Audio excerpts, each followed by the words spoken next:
Good evening, everyone, and welcome to another episode of What's Up, Cuz. I'm your host, Jason Palmer, along with my real life cousin, the coach himself, Lance C. Irvin.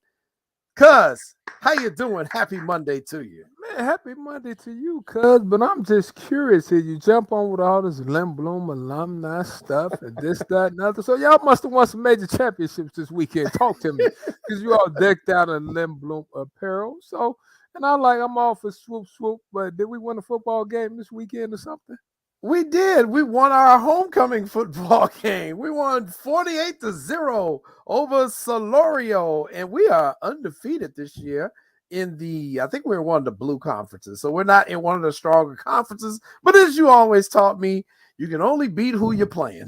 Hey, you beat who you play. I'm not mad at it. Jay, are you sure y'all 4-0? That one is snuck by your cousin. I've been asleep on Lim Bloom.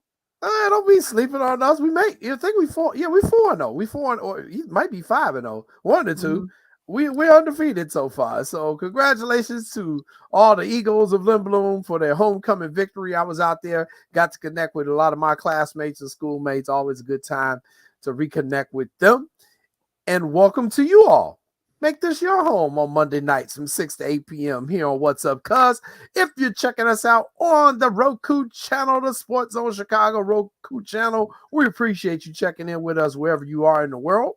If you're watching us on the Sports Zone Chicago YouTube channel, go ahead and hit that like and subscribe button. And you can also leave your comments or questions for us during the show as well. If you're watching us on the Facebook live stream, go ahead and hit Lance up with a bunch of questions. I know a lot of people watch his live feed as well.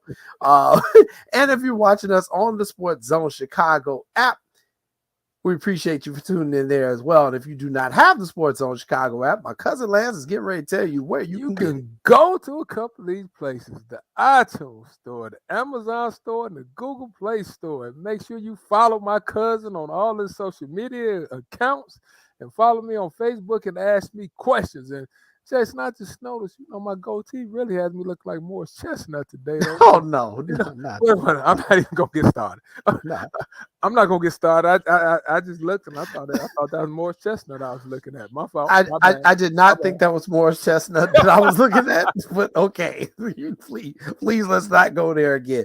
But hey, happy Monday to everyone. The Bears got a victory yesterday, so everybody in Chicago is happy. The White Sox season is over, so everybody is happy. The Blackhawks' first preseason game is tomorrow night, so hockey is getting ready to start, and the Bulls are getting ready to report for training camp in a couple of days. So we got a whole lot going on here in Chicago sports, and we're going to talk about it a lot. And tonight, one of the topics we're going to talk about tonight, we're going to talk about this rather extensively, is sportsmanship in youth sports. We are seeing a rise in unsporting conduct in youth sports across the board. And I want to be quite clear when I say this. This is across the country that this is a problem in every single sport that you can imagine. We're seeing unsportsmanlike conduct on behalf of players, coaches, fans. It's a mess, and we need to talk about this. We're going to talk about this tonight with our guest who's coming on at 6:30. You tell us who it is that's coming on at 6:30. Well, I guess it's none other than Michael Berger, the athletic director at Morgan Park High School. He was the athletic director when Coach Nicholas Irvin and I, my little brother, were winning state championships at Morgan Park. He's a good guy, great athletic director. And for those of you guys that don't know, CPS is going to full-time athletic directors. I did not know that. Yes, certain schools have the full-time athletic directors. They went to it this year, trying to make sure schools that had a bunch of sports had a full-time athletic director. So we have one at Kentwood. He's a full-time athletic director, and he has an assistant. So it's many schools in CPS that have full-time athletic directors now. Well, that's really good. At first of all, I really did not know that, Lance, and I'm very happy to hear that because, when I go to all the suburban schools, they got a full-time athletic director, and I think people need to understand that job ain't fun. No. It's a lot you got to deal with, and I can't wait to listen to have Athletic Burger come on the show tonight. There he is. That's Mike. So Mike gonna come on to He gonna come on tonight and talk to us about what it's like to be an athletic director, because it's a whole lot of stuff you got to deal with. But we really need to talk about this topic of sportsmanship and youth sports, because you see it all the time. I see it all the time, and it's not getting better. It's getting worse. And we got to start addressing this and try to take care of this. So that's our big topic coming up at 6:30 with Mike Berger. We're going to talk sportsmanship in youth sports and what it's like to be an athletic director in CPS. So, whoo, Lord, I know he got some stories. So this will be fun. Sean is coaching in CPS, so he know how it goes. You coach in CPS. I've refereed in CPS, so we all got our little stories on what we can say for that. So that's going to be a great topic of conversation. And it's good that we have Berg on. I used to call him the urban AD. He really knew the kids. He did a good job talking to the kids and understand. He was a very good writer. He did scheduling with us.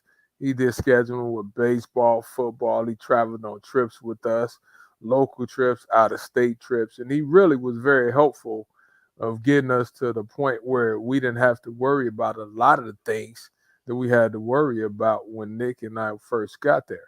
So happy to have him. He's still doing a great job. So happy to have him. We'll let him talk about his experience in CPS and what all he does and how he keeps the kids motivated and how he helps the coaches a great deal. All right. Sounds good. So we got Mike coming up at 6:30. But let's get into some of these other topics to start off the show. Boy, we got so much stuff we can talk about in the world of sports. It's been chaos, but we're going to start with some good news. All right, let's start with some good news this week. What's that? Your Chicago Bears. Your Chicago Bears are now 2-1 on the season after defeating the Houston Texans yesterday on a last-second field goal, 23-20. They are now 2-1 on the year. Your Bears, go ahead and talk about them. You know what, cuz sometimes you have to be a good thief. That's what we say in the coaching business. You know when you steal one or two that you probably shouldn't win, but you steal it. So I was coaching my little AAU team yesterday, 7th and 8th grade, and they happened to have a TV. So we all running back and forth watching the game, and I'm sitting there fuming. Just ran off the court, ran and watched, and the Texans had the ball. And I said, oh, Lord, they're going to milk the clock. It's going to be game. Well, lo and behold, I see my man Raekwon Smith running with the ball. The pass, I said, oh, we just stole us one. So that's when you get it. Jay, you know what? Happy to steal one. But like Sean said, I think the discipline is coming into play with the Bears a lot. And you can see where I can tell what they're trying to do, especially on the defensive end, right? They're approaching every ball carrier like they're hungry and starving because they're trying to strip them. They're trying to take their food out their mouths. But to be 2-1 after playing like that, Jay, I thought that game was over with. That's why you played till the last play. And then Justin Fields throw for a measly 187, if I read that right. If I saw the stats right. He technically he threw the ball for that, but yes, he was. I'm not gonna say measly, but and he got sacked a couple of times. Every time I was coming back, I was sitting there like, oh Lord, he got sacked again. So but anytime you can win like that, and I was saying at the start of the year when you and I talked, Jay, it's gonna come down to the running game. If we struggle early, if you worried about your offensive lineman, it's gonna come down to the running game. So I'm glad we at least been able to benefit from the strong running game that I think that we have. So here was my take on the Bears game. And it's funny because now that I'm kind of removed myself emotionally from the fan base. No, seriously, I can look at them objectively now and also hear what my friends are saying during the game. And I can tell they're definitely emotionally invested. I think what the coach is doing is smart. I think he knows his quarterback isn't quite ready yet, and he's going to lean heavily on the running game.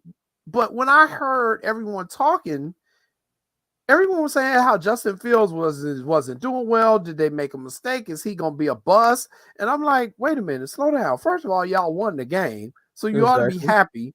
I mean, it don't matter who you beat in the NFL. It could be a last place team. Them wins are hard to come by. So you should be happy that your team won. The second thing is you obviously have a coach who understands his team's limitations. And he's like, I'm going to run the ball. The Bears ran the ball for over 200 yards. They Like ran the ball for over 200 281. yards. Like So I'm like, 281. I'm crazy. right. So I'm like, what difference does it make if Justin isn't there yet? We knew going in that this was going to be a year of development. And don't get me wrong, he's subject to criticism and he is making mistakes, but it's a team sport. And if you can win the ball, if you can win the game by running the ball like crazy, then run the ball like crazy. I mean, the Washington Redskins, I think of back in the day when they gave the ball to John Riggins, and they just Riggins people up and down the field. Big John Riggins. It was like 80s style football yesterday with the Bears. So, I enjoyed it. It gets the offensive linemen involved. The defense played very strong. They made some key plays, got some key takeaways in that game. Your special teams play was good yesterday. You got yourself a kicker who said, hey, I can kick when it ain't a damn monsoon going on there. Everybody was on me. So I thought it was a lot of positives to take out of the game. That's me personally. It's always things you can improve on. But I thought the Bears played very well in terms of their running game. I thought the defense was solid.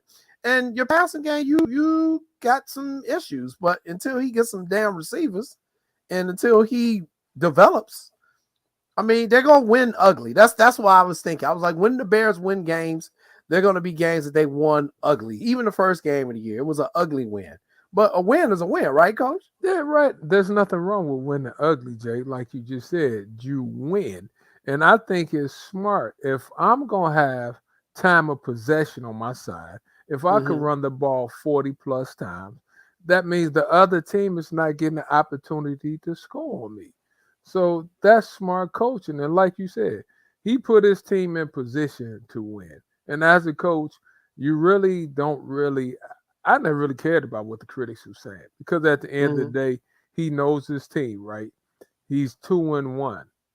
I didn't think they would be 2-1 when we all counted the game. I think we maybe counted these first couple, but going from now, these next 5 games, I think you, myself, and Sean, we all was sitting there like, whoa, they got to at least win a couple of these games early.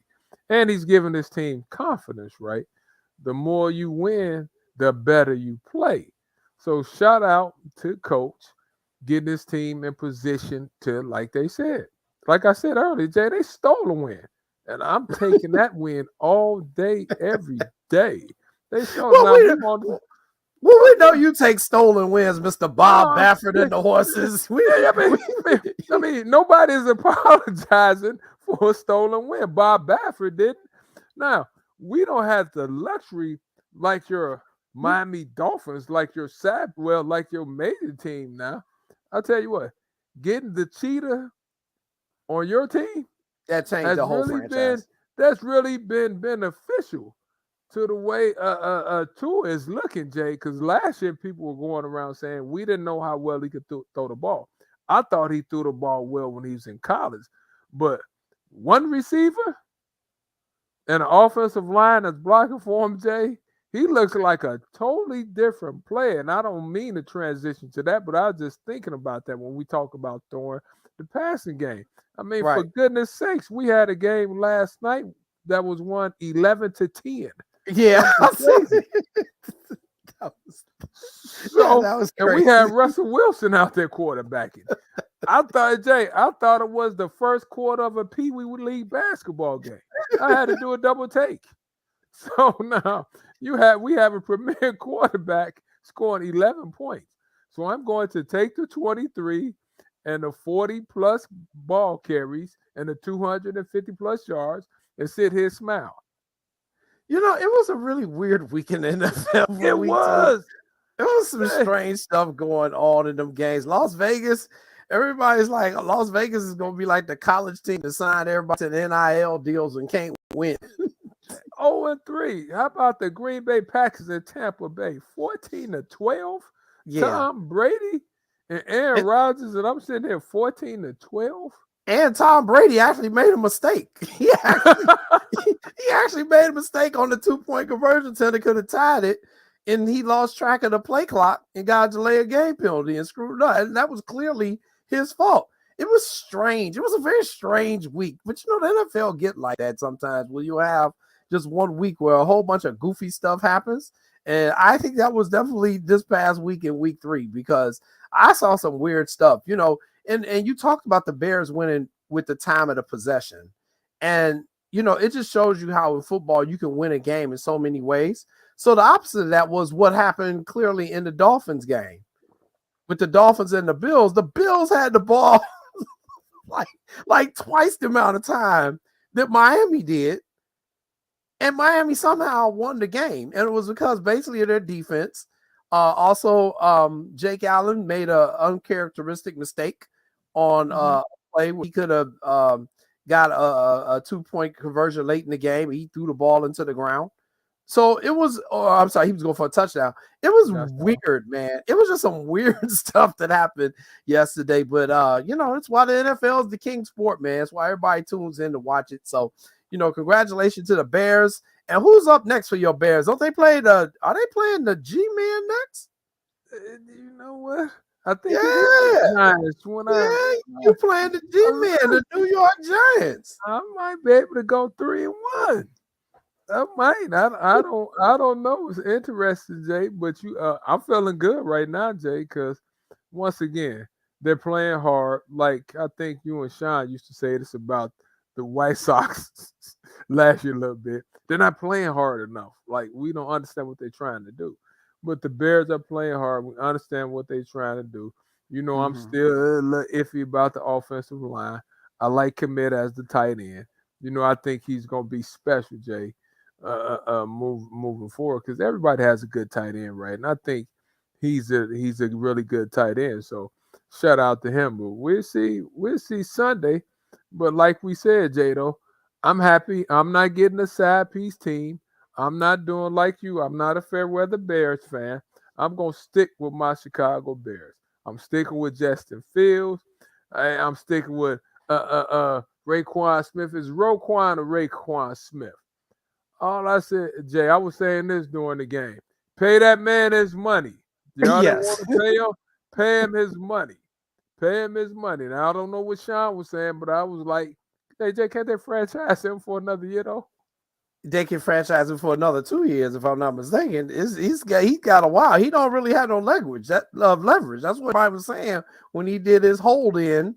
Bro, you ain't got no leverage. You know, I don't know what you thing gonna happen here, but you don't really have the upper hand in the negotiation. But I will say this: that man played like a maniac yesterday. He was all over the field making tackles. He was in double digits in tackles. He got the key turnover late in the game. I mean, he was playing his butt off. And don't get me wrong, he's a very talented player.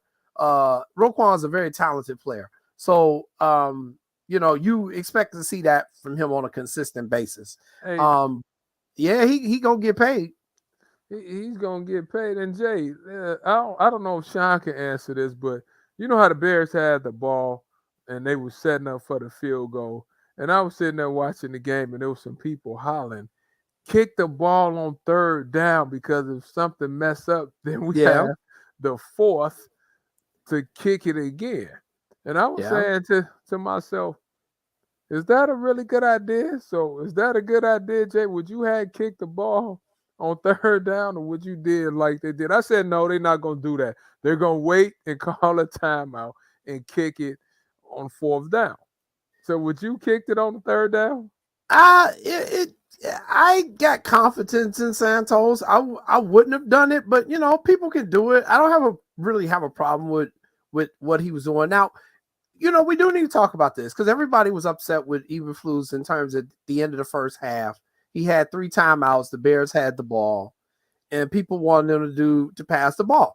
And again, because I can look at the Bears objectively again, I thought about it. I was like, what the first thing it told me was he doesn't really have confidence in Justin Fields in the passing game yet. And he doesn't want to make a mistake going into halftime. So he's just willing to run the ball, let the clock run out. So here's the only thing I'll say to Bears fans. All right. You all said you wanted to give the man a year to develop, Justin. You wanted the man to run the ball more because the previous staff didn't run the ball. He's doing that.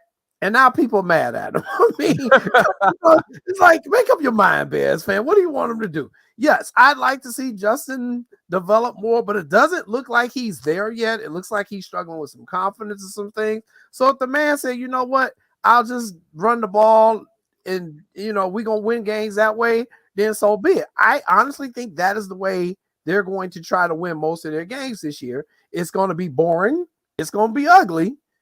And it ain't going to always be effective, but against certain teams, it will be effective if you're not beating yourself. And I think about, late in the season when the weather gets bad, having a strong running game is not a bad thing, people. So, I just think everyone needs to relax a little bit. They already got 2 more wins than we was thinking maybe they would have at this point in the season. Mm-hmm. Sean was high on them. Sean has said they could get 7, possibly 8. But we're all trying to be realistic about this. They're a team that has a lot of warts. They're a team that is developing, but give them time. Let them develop. Don't worry about the wins and losses this year. Just make sure you're getting consistency. Make sure you're getting discipline, and we'll see what the Bears do. But and again, this is me being objective. But I didn't really have a problem with a lot of stuff they did. I thought, I'm looking at a team that's going through a process, and it's going to be ugly at times. I think if people will look at it more like that, you'll be happier in life. You won't like stress yourself out about the Bears. So that's what I'm thinking. So congratulations to your Bears, Lance Irvin, on their victory. They're now 2-1. I'm going to take 2-1. And I can't wait to talk about your Blackhawks. Let's see if they can start off the season 2-1. Probably not. and you and Evan, when are you and Evan going to start the podcast? I saw him last week. I said you and JC need to start the Two Brothers podcast. So I'm waiting for that one. Yeah, I do need to get with Evan. Talk hockey. Y'all the only two brothers I know. I do need to talk with Evan. Evan's also Morgan Park alumni as well, Evan Moore, and we do talk a lot of hockey. Blackhawks' first preseason game is tomorrow at the United Center as they will take on the St. Louis Blues. I'm not looking forward to this hockey season, but it is what it is. It's going. Hey, I will say this: the tickets are cheap, Lance. Like you can go to the hockey game this year literally for like $8. That's right up my alley. So I could go to 5 hockey games for under $50. Matter of fact, I have to take the wife, so I can take the wife for under 100. That's a bargain. Yeah. There you go. Yeah. And they're actually playing an exhibition game. They're actually playing an exhibition game this Sunday in Milwaukee, I think. They're playing a game up at Pfizer Forum. So, that's kind of cool. But yeah, so hockey season get ready to start. Bull season will be starting. But, a lot of stuff going on. That's why I love when you get around this time of the year in October, because every sport is playing. You got college football, you got high school stuff going on. You're prepping for high school basketball and a bunch of other stuff. So great time of the year. Well, hey, we have reached our first commercial break. Already? And then coming up, just that quickly. And then coming up after our first commercial break, he is the athletic director at Morgan Park High School in Beverly. Michael Berger will be joining us after this commercial break. You are watching What's Up, Cuz?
At a time when the news seems as subjective as the partisan politics dividing this country, Independent professional journalism has become the resource people need to get the honest and accurate information for their lives. That's why I created JCoyneReports.com.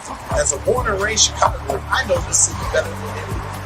So my investigative stories are all original, and they'll go deeper to expose the truth by using information obtained from public information databases and in-depth interviews with the movers and shakers. My future stories will introduce you to people and businesses who are changing the world, not just Chicago. My missing person stories will spotlight those who you don't hear about in the mainstream media who are often overlooked. If you want to hear my personal views on things around the world, check out my blog site, which is based off of factual information and my life experiences. There's also past episodes of my weekly sports podcast show, What's Up Cuz, that I host with my real-life cousin, Lance Irvin. So if you're looking for all this information and more, check out jcoynereports.com and follow me on Twitter at jcoyne.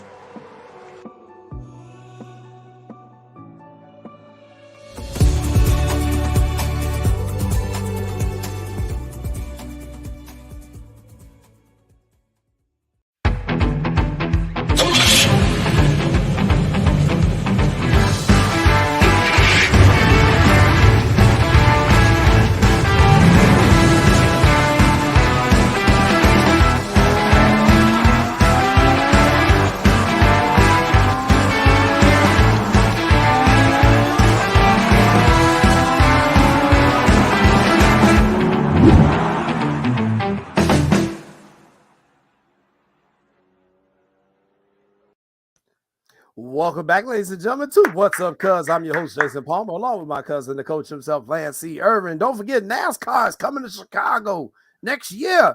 NASCAR coming to Chicago. They're going to be speeding down Michigan Avenue and Lakeshore Drive, and Lance and I are going to be there. And don't forget, we do have Brad Doherty from NASCAR, who will be a guest coming up on a future episode of What's Up, Cuz, to talk some NASCAR and talk about what it's going to be like when they come to Chicago. So I'm sure that's going to be on one of our shows, probably in 2023. But we have Talk with NASCAR, and they are going to send us Brad to talk about that, man. That's going to be a big event, Lance Irvin. I can't wait. Hey, I can't wait myself, Jay. Anything that's new and different that's going on in the city of Chicago dealing with sports.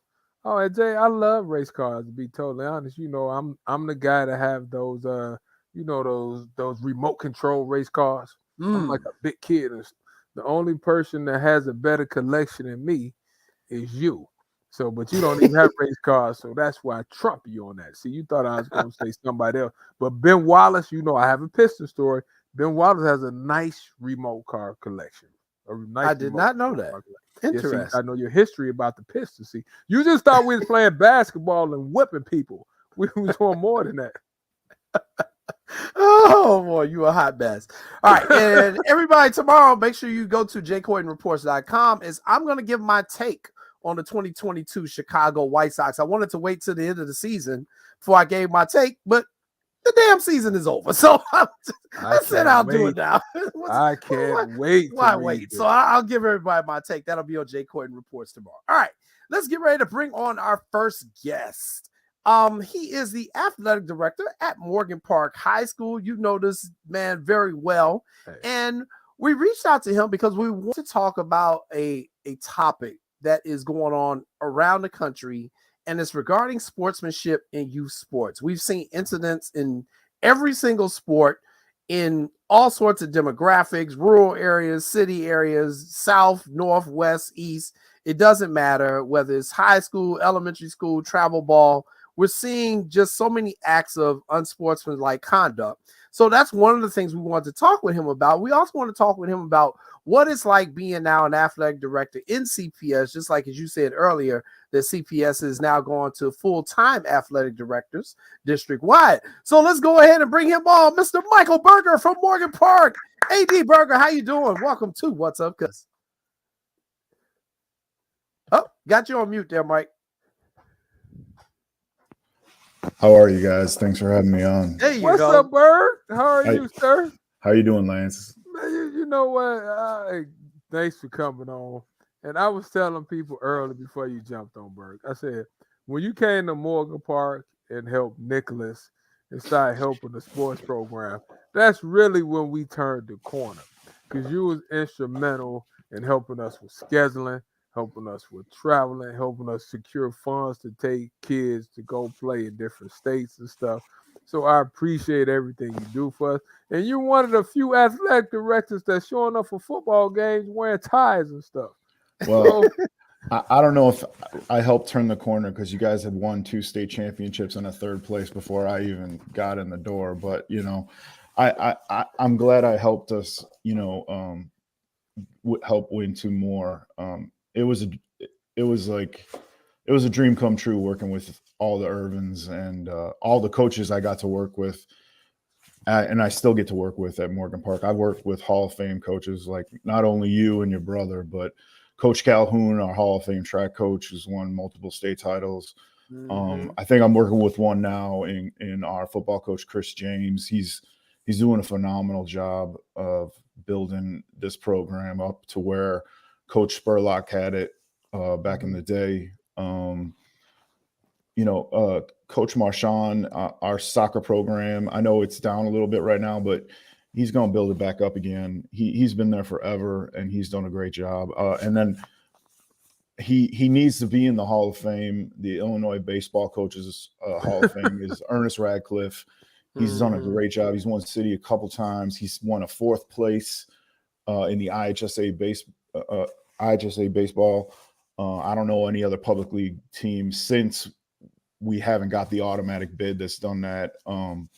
So I've worked with some amazing people here at Morgan Park, and I am only a temporary AD right now because I took over when our former AD Ebony Jones left to become a vice principal at Harlan, and I'm only doing this until our new principal, Mr. Kuzman, hires a permanent person, because how CPS does stuff.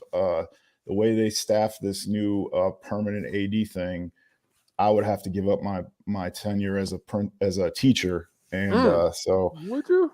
Yeah, so I'm not going to be able to do the position. So I'm going to help out, with the new person, and I'm going to run our social media accounts and help out, any way I can, because I love Morgan Park. I didn't go there, but I love the place, and I'm going to help out the new person. We're actually going to hire 2 people. I know who they are, but he doesn't want to announce them yet. But it's gonna be exciting for Morgan Park Athletics, these 2 new people that we were going to bring in. So I was just happy to step in and fill the void for while we were in this transition period. But Berg, let me ask you this. Yeah. You were the AD at Morgan Park with us for those years, right? You were doing everything by yourself. So talk to us about how many sports teams were you dealing with and some of the stuff you did, because you were handling everything. Like for Guy Jason, he used to set up chairs for us at the basketball games. So explain to us some of the things you do as an AD. Well, I mean, I went to Providence Catholic High School, and I learned from we had a great football coach, Matt Seffner. He won a bunch of state titles in football, but people don't give him credit for he was also our athletic director, and he was an amazing athletic director, and I learned from him. I mean, I didn't work under him directly, but I saw him. He'd be at the girls' basketball games, sweeping the floor, and he'd always wear a tie. So that's why I always wore a tie to game days and in tribute to him. And like when it's really hot out, I wear a polo shirt. But it's either Saturday, it was cool out, so I had my tie on. But I care about all the sports, and I want to make Morgan Park sports, all the sports, as good as we can make them. So I try to make everything at least once a season. I love going to the bowling matches. Coach T is an amazing bowling coach, and our girls bowling team is really starting to take off. They won city last year, and our boys bowling teams won city 6 years in a row. So nice. So I want to make all the sports as good as possible. So, I'm not afraid to get dirty. I'm not afraid to get down there and work. but Mhm. I also want to partner in my coaches to like work as well. I'm not interested in hiring people just to collect a check, and Mhm. some coaches in CPS are about that, but we don't have a lot of those at Morgan Park. So, Yeah, yeah. I ain't mad at you. I ain't mad at you. And yeah, and Morgan Park does have a really good girls bowling program, along with my Limbalone. I think those are like the top two yeah, girls I bowling know programs in CPS. swoops are good. Yeah, but no, Lindblom is a great school. You have a great boys basketball coach. He's a former Morgan Park assistant under Nick. So yeah, he's doing good things there too. So yeah, Yeah. Lindblom's a great school. So I ain't mad at you guys. But, And I ain't mad at you, Mike. Mike said I ain't giving up my tenure for this position. I ain't mad at you, Mike. I ain't giving up no damn tenure. No, I've been in CPS too long, so I didn't even know they had that stipulation, Jay. Like seriously, I'm like, but anyway, I'll let you. I ain't mad at you. Well, Mike, let me ask you about this as well. An athletic director. Some people actually do not know what all an athletic director does. I tell people, first of all, it's a whole lot of paperwork, whole lot of stuff, and you got to deal with a whole lot of people, not just your own people. You got to deal with the referees. You got to schedule games. You got to deal with parents who come in. Why the coach ain't playing my daughter? Blah, blah, blah, blah, blah, blah. When bad things happen, you have to sometimes be the disciplined dude for both your coaches. Yeah. What is it like being an athletic director for you? Sometimes you're part therapist, sometimes you're part disciplinarian, sometimes you're part, fireman. You got to put out fires, sometimes you're like MacGyver trying to like fix something so it'll work, just to get you through the day. You're a part grant writer trying to get money for your program. I was very successful. I mean, not to toot my own horn, but just so our programs would get the money they deserved, I wrote a lot of grants. I got a couple grants from the Chicago Cubs to redo our baseball field. A couple grants from USA Football for, like little equipment grants for them. Anything I could get, my wife, she runs the, she's got a new job, but back in the day, she ran the foundation for Edward Hospital in Naperville, and they had a whole bunch of extra stuff from their golf outing, and I would take whatever they had from the golf outing, like giveaways, like golf balls and stuff, give it to the golf team and stuff. So I'm scrounging for anything we can get, for our athletes, because they deserve it. And our district, it's getting better at funding sports, but it doesn't do what it just our kids deserve compared to the suburban schools. And then it depends on your principal, which we got a real great one right now. He really cares about sports, and he cares that, he really believes that, if a kid is involved in sports or an activity after school, they're going to do better in school. So he's really pushing involvement in athletics and activities. Nice. Now we had I work for a great principal in Dr. Epps. She just was kind of hands off, but she let me run the program how I wanted to, but she didn't. She was great, but I had a scrounge for resources, but and then it was good. But yeah, it's, sometimes you have to be the buffer for the coaches. The coach, you have to listen to the coach, go off about something, and then, and you're like, yeah, but you know what? You're wrong, but you can't tell them that, and then you have to go to the administrator and fight for your coach, or you have to go to the administrator and be like, yeah, you're right, and then go back to the coach and be like, nah, that the administrator's crazy, you just have to be that, go-between, and then you just have to keep your, sanity. So, because you're going back and forth all the time, but, it's a great job. I really loved it, but it's a very hard job. And Yeah. It is. and spending time with your family, you got to make time with your family. I was very lucky to be able, like, Nick and Lance were always cool with me bringing my wife and my daughter when we went away on trips and stuff. Yeah, Caroline, you saw that one picture. That was after we won our first state title there. God, she's so young in that picture. Now she's running around. She's almost as tall as my wife. So, but yeah. Let me ask you this. Go ahead, Berg. No, go ahead. No, let me ask you this. You did a couple of things that ADs in college need to do and should do too. You was instrumental in help improving the football field. You have a new baseball field out there. Mm-hmm. Tell us what made you want to be a part of doing stuff like that to help our community and help the kids? Because those big, Jay, don't you think? Yeah. I mean, I just wanted the best for our kids. Like, I don't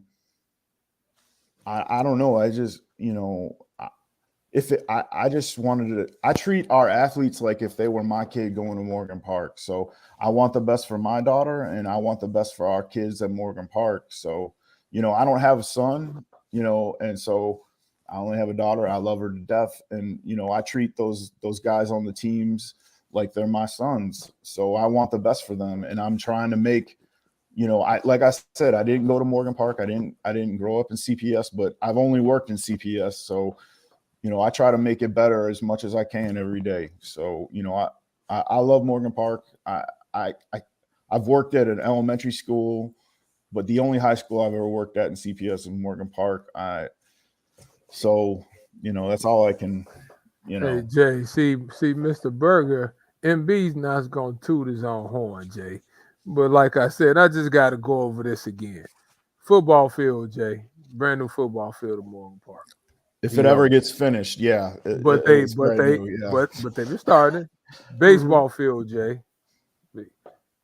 Basketball court, fields, rims, and stuff like that. That's the sign of a good AD. But let me ask you this, though. Jason and I was talking about youth sports. What do you see as things we need to do to help improve youth sports? I think it's more of like everything's about winning now, and we need to get back to, I love to win, don't get me wrong. Yes, you do. You play the game to win the game, but you also, at the youth level, it should be more about like learning how to play, learning the skills that are going to make you better for when you get into middle school, high school. It shouldn't be about winning or losing. Like my daughter plays soccer right now. She's, I'm keeping score, but they don't keep score, and I can't turn it off sometimes. And that's me. And I know I shouldn't do that, but like winning has become in this country like the most important thing, when sportsmanship and skill development should be the most important thing. Like I love soccer. Okay. I'm a huge soccer head. And the reason why the US isn't great at soccer like it should be, because we have the players, but in other countries, they focus on skill development at the youth level. Okay.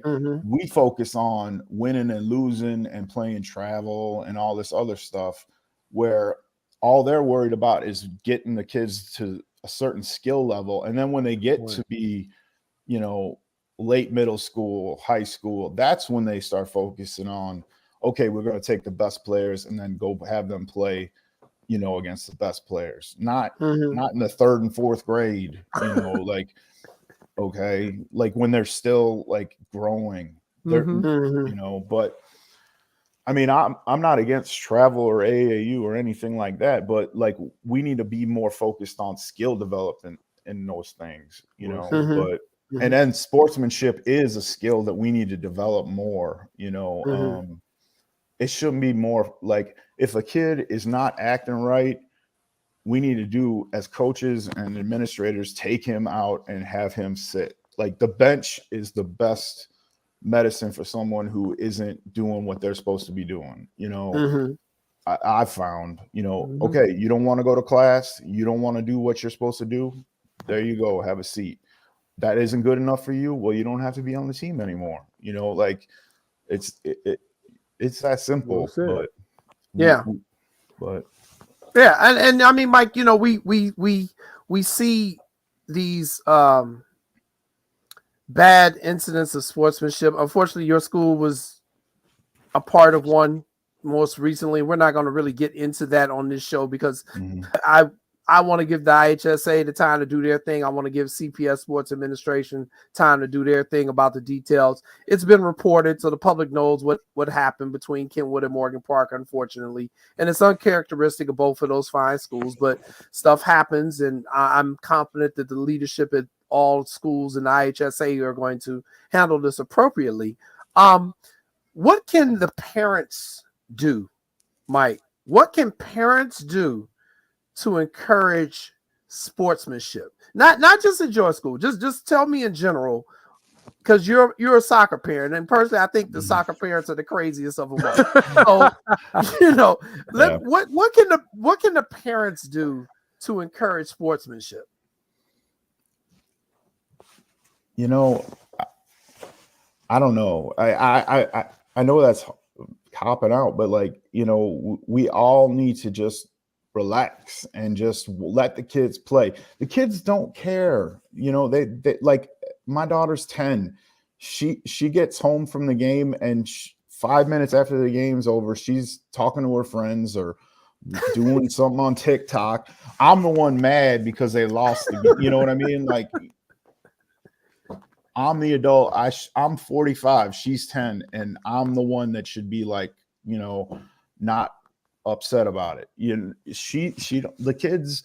kids take our cues from us, and we need to do a better job as parents of just like focusing on what is important, which should be like them having fun, them getting better as players skill wise, and and not worrying about, like, we shouldn't be screaming at referees. Like, there was her referee at her game this week was like literally like 14 years old. I'm not kidding around. And I'm like, I shouldn't be yelling at no 14-year-old boy saying, like, and the referees at the game that in question you were talking about, they're volunteering. I mean, yes, they were getting paid, but like, they're giving up a Saturday of their life to, referee a game so young men can have fun and play for their schools. Like, they don't need to be yelled at and cursed at and like threatened like some of these referees are around the country and like beaten up. Like, that's insane. Like, these guys are doing something that's good for their community, and we need to treat them with more respect as well. And everybody just needs to respect everybody a little bit better in this.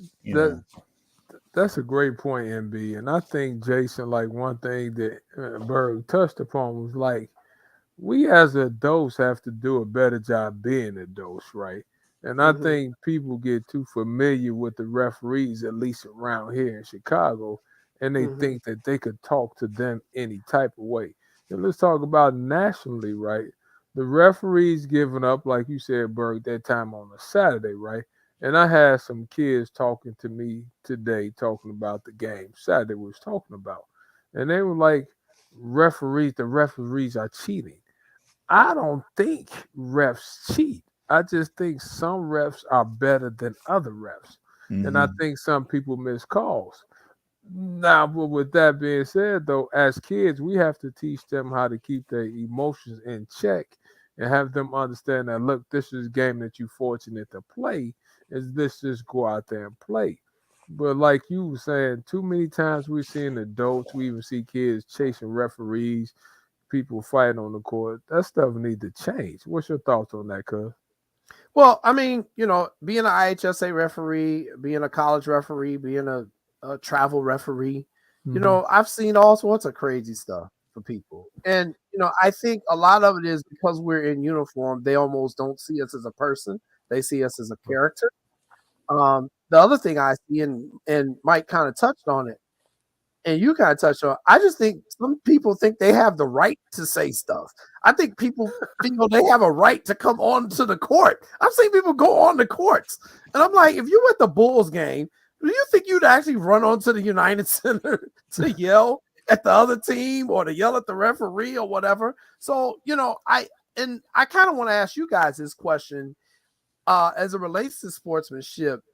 Is the uptick in bad sportsmanship, do you all think this is related to what we're seeing in this country in terms of our political environment right now, where everyone is just going at everyone? If you're not on my side, I don't see you as having a different view. I see you as the enemy, and I have to do what I have to do, because I think some of that is filtering in to even to our sports contests with our youth. I mean, I think social media has something to do with it, because everybody's a critic now. Everybody can say whatever they want on social media without any repercussions, and I think that kind of translates into real life, and they think, oh well, that's just somebody I don't even know. Like you said, like, you're not a person, you're just a person in a uniform when you're out there as a referee, and they can say whatever they want to you, because you know what, I paid to get into this game. I paid my $5 to get into this high school football or basketball game, so I can say anything I want to this referee, and it just, I think social media has something to do with it. But I also agree with you that yes, this country's divided, and I would like to say, about the incident, the coverage of the incident that between our two schools was totally like just was out of line, I think, by some of the reporters that were there. Like, total facts were like, some reported that the game was called because of the fight, which didn't happen. And then another reporter said one of our players got hurt because of the fight when he was injured because of the gameplay. Like, just facts were wrong, and like pictures taken of injured players and posted on Twitter. Like, and they, like, I can't believe, like, I mean, I majored in print journalism in my undergrad, and I know everybody's got a blog now. Everybody's got no offense, everybody's got a podcast, but like, there are certain journalistic standards that at least I expect from a person who works from a major paper, in this town.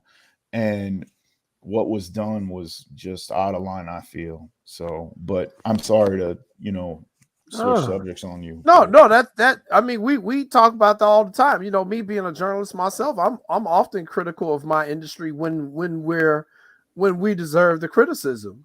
And that was one of the reasons we also reached out to you. And in all fairness, we also reached out to the AD at Matt at Kenwood, but at this time he had to decline being able to come on the show. Matt's a friend of the show. He's been twice before, but we also understand the situation. We're being respectful of the wishes of Kenwood Academy as well. But it's when you cover high school sports as a journalist, you don't cover them the same way you would a professional sports team. For the first thing, you don't criticize what a coach does if you're covering a high school event. That's like a basic journalism, journalism 101. Right. We know you really shouldn't do that. But I think what Mike is saying, because I've seen it, because so many people have created blogs, so many people have created podcasts. A lot of people have not gone through the proper journalistic training, especially journalism ethics.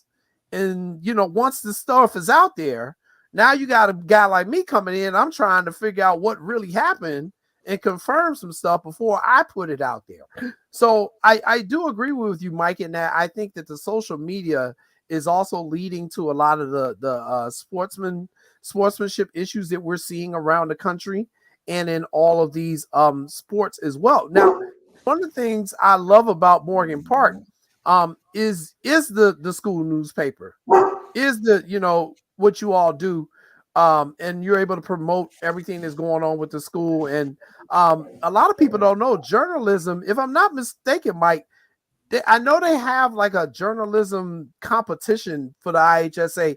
Is it under the sports and activities? Would that be something that you would be under? That would be under you? It is an activity. I the only thing I do for them is like register them for state competition. Like Okay. Mr. Majeski, who runs our yearbook and our newspaper, he does an amazing job with our newspaper. Like us and Whitney Young are always like the only two publicly Chicago public schools that win awards usually, and in the state competition. Like he does an amazing job with our school newspaper. And now that we have CPS gave us this really awesome platform with giving us each our own athletic website that he can now we're talking about assigning like each one of his one of his students in his journalism class. We're going to have like as a beat reporter now for each one of the sports here at Morgan Park. That's what we're going to hopefully, once he gets into the semester a little bit deeper, once he's taught that stuff into his students, we're going to be able to have like a beat reporter for girls basketball, a beat reporter for boys basketball, and they're going to cover it and then post it on the Morgan Park Athletics website. So there'll be a game story hopefully for each game now. So it'll be kind of cool. So yeah. That's huge. Let me ask you this, Berg. You said you've been around a lot of coaches and stuff like that. What game or what coach's incident, not even incident, but tell me something about a coach you just loved that, like, man, that was funny, or give me a story about somebody that was just crazy that we need to know. There's some that I can't say right now, but one that's funny is me and Lance used to share like an office because he was the dean and I was the athletic director, and we kind of shared an office. And Nick, his brother, would always come in. You know, he was supposed to be doing security, but you know, he would be around, and he would come in. And I think we were talking about Arizona basketball from like the 90s, and I brought up Damon Stoudemire, and Nick would be like, "This is how connected these Irvins are to the game." He would be like, "Oh, that's my boy," and I'm like, "Damon Stoudemire's your boy." And he's like, "Yeah, you don't believe me?" And this is what he did. He went on the phone and called up Damon Stoudemire and got him on the phone. And I'm like, "Are you serious?" And he's like, "Yeah. Hey, Damon, what's up, man? How you doing?" I'm like that's how connected these guys are. Like, I love them to death. Like, as a basketball junkie before I started working with them, it's been a dream come true to like do some of the things I've done with them and gone places I've done with them. And it, like, my basketball dreams have come true working with these guys, and it's been an honor to work with him. And, you know, now I'm so happy for him. He's at Arizona State, and Lance got to coach Chicago State, and now he's back working with Mike at Kenwood. You know, I always root for Kenwood basketball, even though I'm a Morgan Park guy. But, you know, the Irvins they're like family to me, and, you know, Lance is like my big brother. So, you know, I gotta ask you this. I gotta ask you this. In terms of uniforms and stuff for the CPS, now you got me sitting there smiling. In terms of uniform, how hard is it to get the team's uniforms? That's Is a good it question. hard to get them uniforms? Because I saw some football teams, Jay, the uniforms not matching, and I'm like, the struggle is real. That's a good question, Mike. Yeah, that's a good question, Mike. Now that's the other. I've been so lucky. Like, we were lucky when the Irvins were at Morgan Park that we were sponsored by Jordan Brand and Nike. So like we got new basketball uniforms every year. So I didn't have to worry about our main program and uniforms.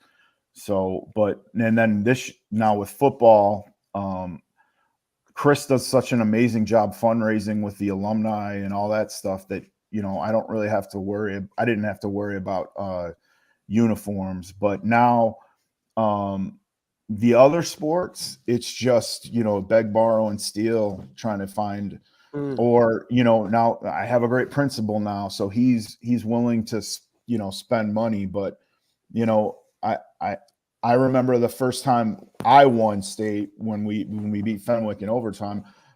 Luckily, you know, I was raising money like, you know, $5 and $10 a pop trying to get rings for us, and then Martellus Bennett, you know, the former Bear, stepped up and paid for our state championship rings, and, you know, they were amazing. But, you know, it was touch and go there for a while if we were going to get rings, because we didn't have the money in our school account. Now the next year I made sure we had enough money because if we were going somewhere to play, they were paying us, you know, and then that last year before the, you know, the year of the pandemic, I thought we were going to win state, and if we had 2 more weeks, I think we would have.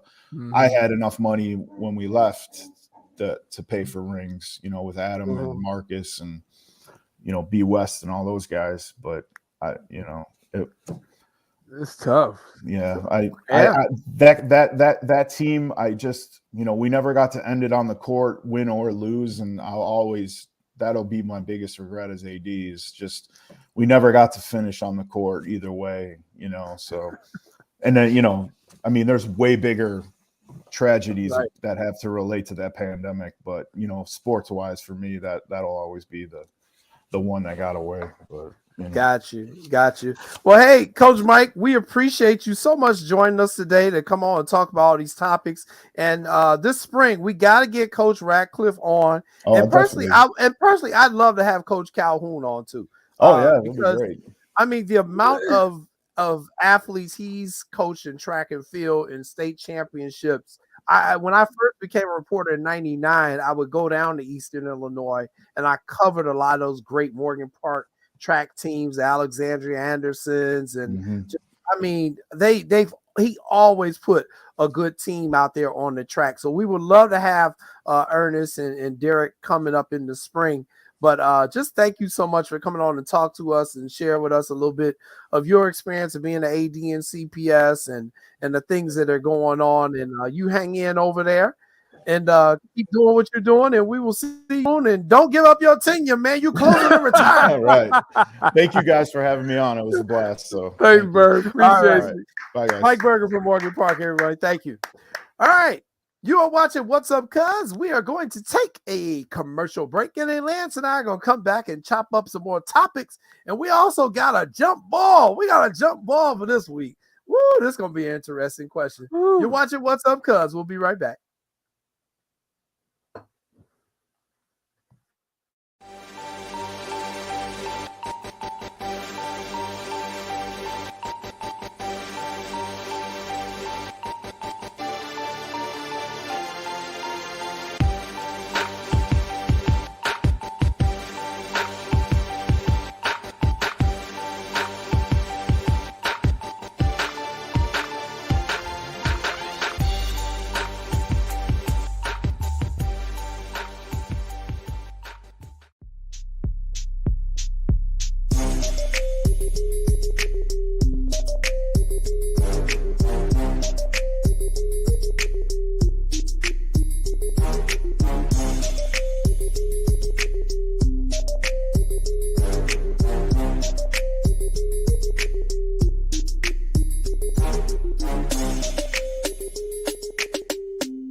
Welcome back, everybody, to What's Up, Cuz. I am your host, Jason Palmer, along with my cousin, the coach himself, Lance C. Irvin. We'd like to thank our guests, Morgan Park Athletic Director Mike Berger. He came on, and man, we touched on a lot of different stuff with your guy Berger. And here's a guy, Lance, who is not dedicating, but who is doing a job he loves. He's doing a job he loves, and a lot of times these athletic directors are underpaid, they're overworked. They don't have assistant at the big high schools. A lot of them are working in the suburbs. There may be an athletic director, but he may have one or two assistants. Have one or two secretaries. And a lot of these ADs and CPS, they are truly a one-man band. they are doing everything. They're doing facilities. They're doing administrative work. They're doing all sorts of stuff. So I appreciate the stuff that he came on and talked to us about. Like Jay, he was teaching 4 or 5 classes. I think it was 5. Those 4 or 5 years, or those 4 years he was with Nick and I. He was teaching his PE classes. He was doing, now you heard some of the sports he said we had baseball, men's and women's basketball, football, men's and women's soccer. We had track and field. We had this, we had that. We probably had about over 20 different sports in the organization. And he was managing all those programs by himself. Like, he would set up chairs for our games, and I used to help him certain days and stuff. He would go to every football game, most of the basketball games. He was traveling with us. He was going to bowling matches and stuff like that. So he was doing a lot of stuff, Jay, and taking away time from his family. He's doing fundraisers, Jay. He's writing grants. That's a lot he's doing for the school. And like you said, it wasn't like he was just getting a stipend. It's not like the stipend like 20,000, Jay. The stipend like you spending that in gas money. So right. Shout out for guys like Berg and other ADs who does a lot for CPS. And I was just disappointed, Jay, when I heard that you had to give up your tenure. Yeah, that's crazy. That's oh boy. I ain't mad at Mike. He like, guess they're gonna be getting a new permanent AD. Yeah, Jay, he was like a college AD, like with the fundraising, the facilities, the grant, trying to get us pregame meals so we could eat certain days legally, what we could do through CPS. Nick and Radcliffe, some other coaches, when ISSA's coming for you saying crazy stuff, he's refuting everything they're saying. Writing dissertations, it seemed like, for stuff. So, man, shout out to him, though. And like I said, he is one of the good guys in the business. Good. All right. So we're going to talk some White Sox, and they are part of our jump ball question for today. So we do have I did finish on, we do have the jump ball question in there in the text. And we also have our little graphic thingy. So I will let Sean do his thing, and we got to jump. I'm going to let you go first this week. You go first this week as we get ready to put up the question. I'll do the video. Sean, you do the question. What's the question?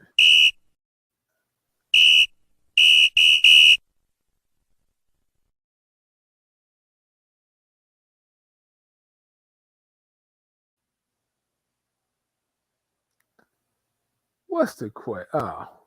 Oh. Yeah, you go first on this one, Lance. All right. You know what?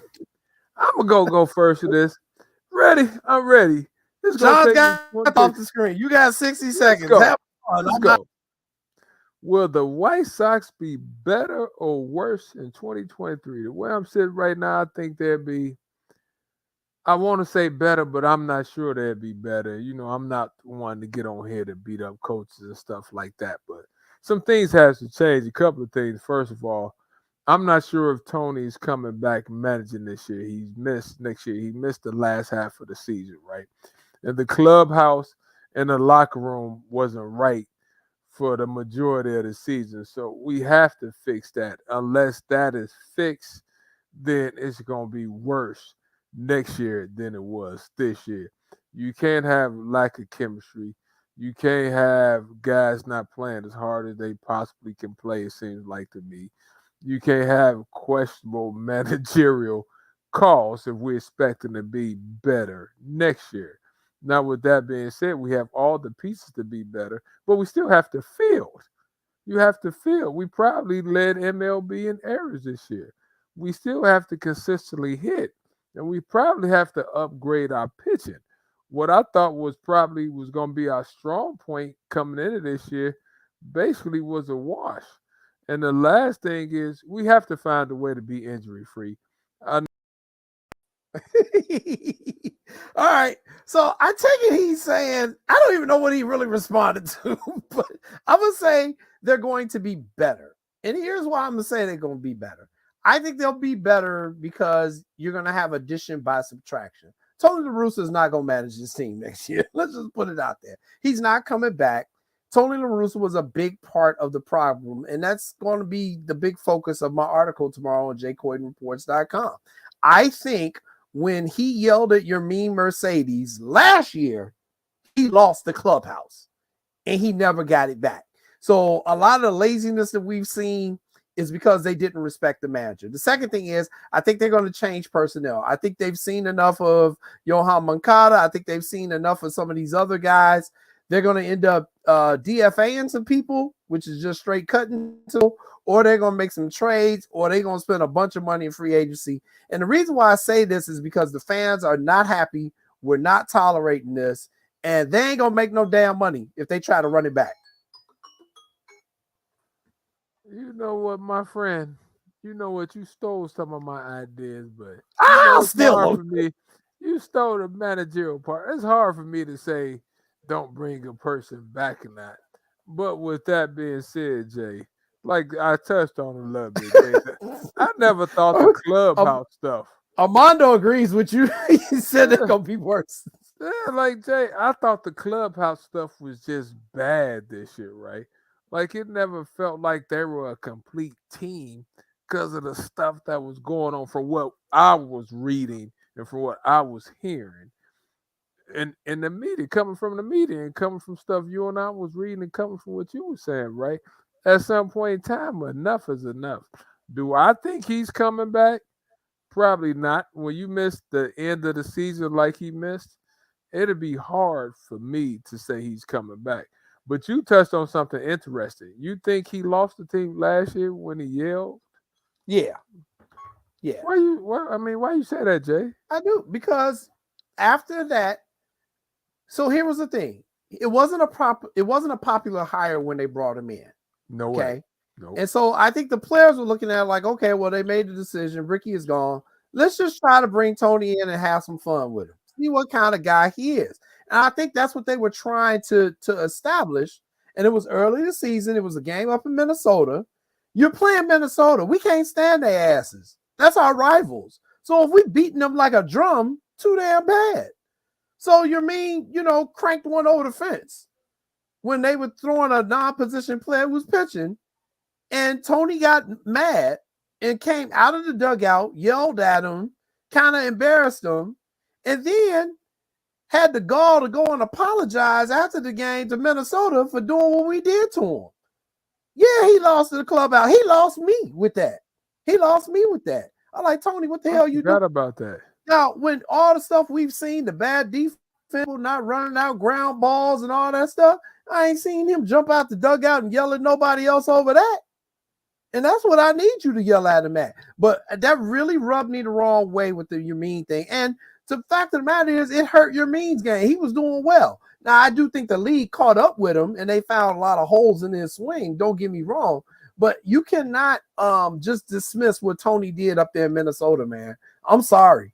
This team has not been the same ever since, because it was like he killed the fun. He was like the big old party pooper coming in. He reminded me of that scene in what was it in? Was it in Friday? No, it was the one with Kids Play with John Witherspoon. House party. House party. All that noise down there. What the hell them kids doing down there? What's a public enema? You know what I'm saying? He's like that dude. Hey, Jay, what you think now? We talking about professional sports. You think somebody getting yelled at, that could ripple there. Yeah, that could. Because sometimes professional athletes can be a little sensitive too. Yeah. And it depends on where you are in the hierarchy and the pecking order of the clubhouse too now. Because all it Right. takes one man, Coach Trippett, man, he didn't back me, da da da. That right there, Jay, one thing I learned, it's a fine line between having the guys on your boat and getting them out of your boat when you do crazy stuff like that. And Jay, that's tough, man. I mean, That think is about tough. what Yermin had been a journeyman minor leaguer. He had finally made it to the major leagues. Everybody was saying it was a big stories. They named a Yermin a Yerminator. I think it was the burger they named Yeah. that at the park. We had all this feel good stuff, and then here come old Tony's ass coming in pooping on the party. And I just think that really did something to this team in terms of they were like, well, damn, we can't be ourselves. We can't have fun.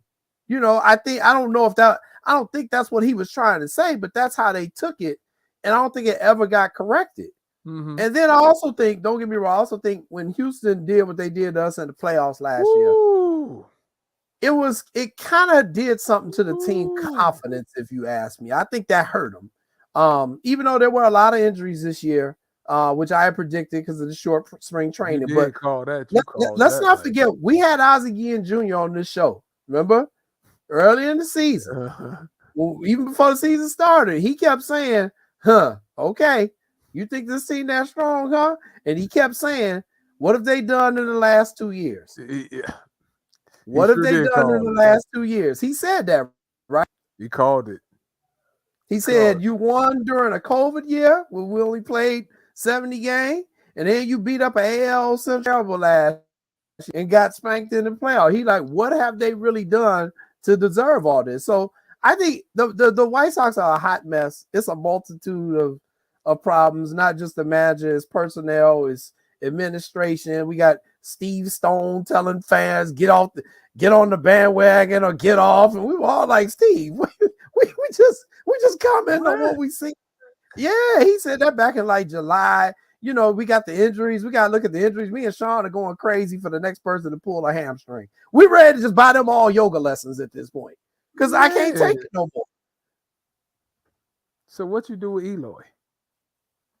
Well, I already have said what I said. I say if you don't make him a permanent DH, just you may have to move him because I'm not confident in his health, Lance.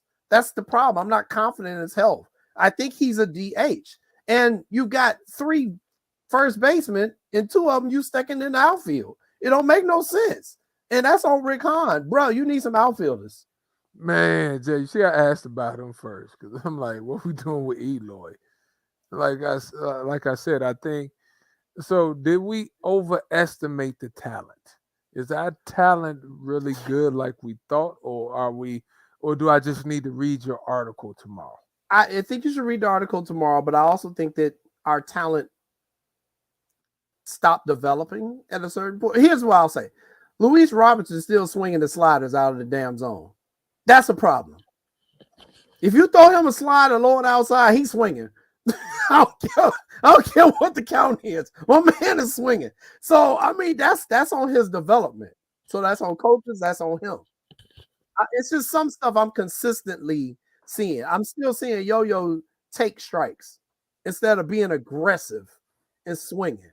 So that comes with Jay. Some of that, you got to give guys confidence too as a coach, as a manager, to tell them, look, this is what we need for you to do. Relax, have some fun.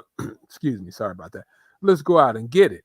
But that's tough, Jay. And when you said like the development, I thought early on a couple of years ago, correct me if I'm wrong, I thought you were saying that's one thing that was positive about the White Sox, the development of the young players with guys like Tim Anderson, and I think we're talking about Eloy, and we're talking about Jose.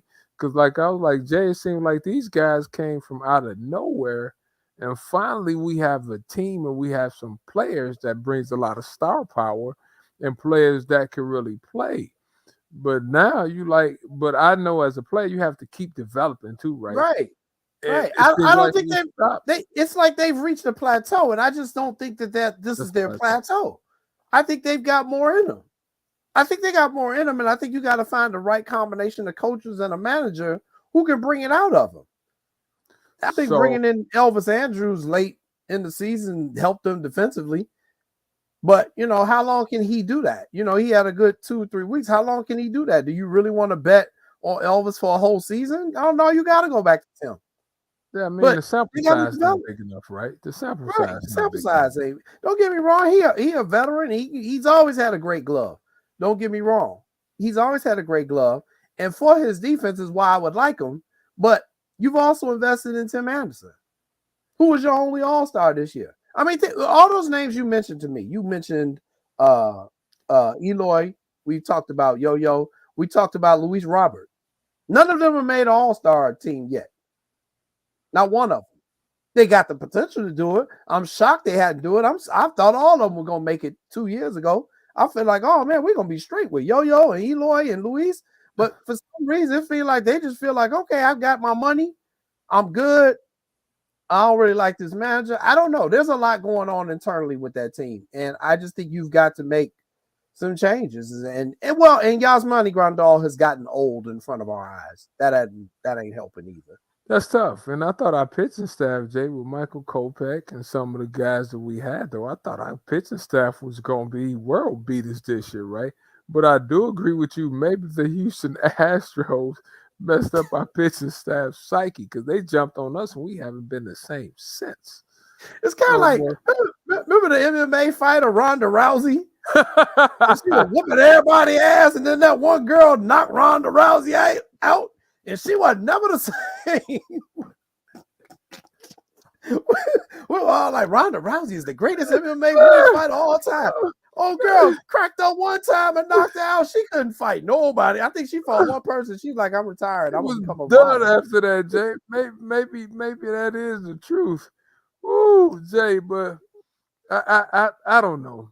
I don't know, but it's not looking good. Giolito, you the pitcher. Giolito all over the place. Man, Jay, like I'm sitting there watching the games, like that's not right. That's not right. Come on, y'all, seriously. So we sitting there, Jay, but like you said, Houston got a hold of us. See, everybody has a guy or a team that you just like, dang, like Michael Jordan, Vernon Maxwell. You know what I'm saying? Like you got like some guys you just like, dang, it's just like the Pistons and the Bulls at first till MJ figured it out. Like the Knicks and the Heat. Like you just have stuff, Jay. Maybe Houston just messed up our confidence, but I don't know. So what type of manager do you think the guys need? Well, we'll see. Or is that in your article? Here's another comment. I feel that after they got their contracts, they chilled. No sense of urgency or focus towards a World Series title. Too happy with individual accolades. I sense that too. I really said so Lance, I'm gonna say this again because I said it on Sean's show, I think last week. And it's one thing that's also included in my article. I think what Rick Hahn did was he signed a lot of those guys to team-friendly contracts. Remember, he was using that term. So like Luis, Yo-Yo, Eloy, Tim Anderson, a lot of them got team-friendly contracts. Whereas we're gonna pay you more money now than you're worth. But in the long run, when we see you developing, we're going to end up with a bargain on our end in terms of ownership. But I think what happened was when you gave them dudes too much too soon, it's like anything else with young people who have children, they'll say you can't give them too much too soon. Because if they don't have to earn it, they ain't going to really try. So I think you're right, Sean. We're going to see a sense of urgency when they get to the contract year. Problem is, he signed on the team-friendly deal, so they all signed for a couple more years. So I think they got a multitude of issues, Lance Irvin. I don't know how Rick Hahn gonna do this, and I don't even know if Rick Hahn is the person to do it. I don't know if Rick needs to go. I don't know if Kenny Williams needs to go. I know La Russa needs to go. I don't know about the training staff. Maybe the training staff needs to go. I mean, they got a lot of questions. A lot. Jason Palmer, when you talk about salaries, you know I'm a numbers guy. You know I'm gonna find nothing. You know, Yasmani Grandal, $18 million. Juan Moncada, $14 million, free agent in 2026. AJ Pollock, $12 million, 2024. Lem Hendricks, $18 million, 2025. Jose Abreu, $16 million, 2023 free agent. Luis Roberts, $8 million, free agent in 2028. Lance Lynn, $19 million, Tim Anderson only making $4 million. Wow, TA $4 million. And When, you got when Bummer does that 3. contract expire? When does Tim's Tim contract Anderson expire? 2025. Mm. That sounds like he did the Scottie Pippen. Yeah, hey, doesn't it? I'm looking at that like, Lucas Giolito. My fault, Jay. It's just my screen. You know, sometimes the Wi-Fi we don't have broadband. $7 million. And when does his contract expire? It expires. Let me see, 2024. You see what I'm saying? You see Adam what I'm saying? This is Ugle, what I'm talking about. Yeah. Dylan Cease, 750,000, 2026 traded though. Michael Kopech, 730,000. And you say Dylan Cease making 750,000? Mm-hmm. He the best damn pitcher. Mm-hmm. Jay, Nah, you just touch on something. Now, what you think he thinking when he see Lucas Giolito making $7 million, going out there getting his ass rocked, and he out here making 750? That's what I'm saying, man. Nobody really stopped and looked at them contracts, but I always knew it in the back of my mind. I was like, man, he signed them dudes to some long-term deals. Them dudes is chilling. They got their paper and they chilling. Because you know, Jay, like, I'm not gonna say people don't play. Go ahead. Yeah. People, Oh no, wait, Sean. Go put that up there, Sean. Put that up there. Put that up there. We got the numbers. Sean got the numbers. Look at them numbers. Yo-Yo signed a 5-year deal for $70 million. Eloy, 6-year, $43 million.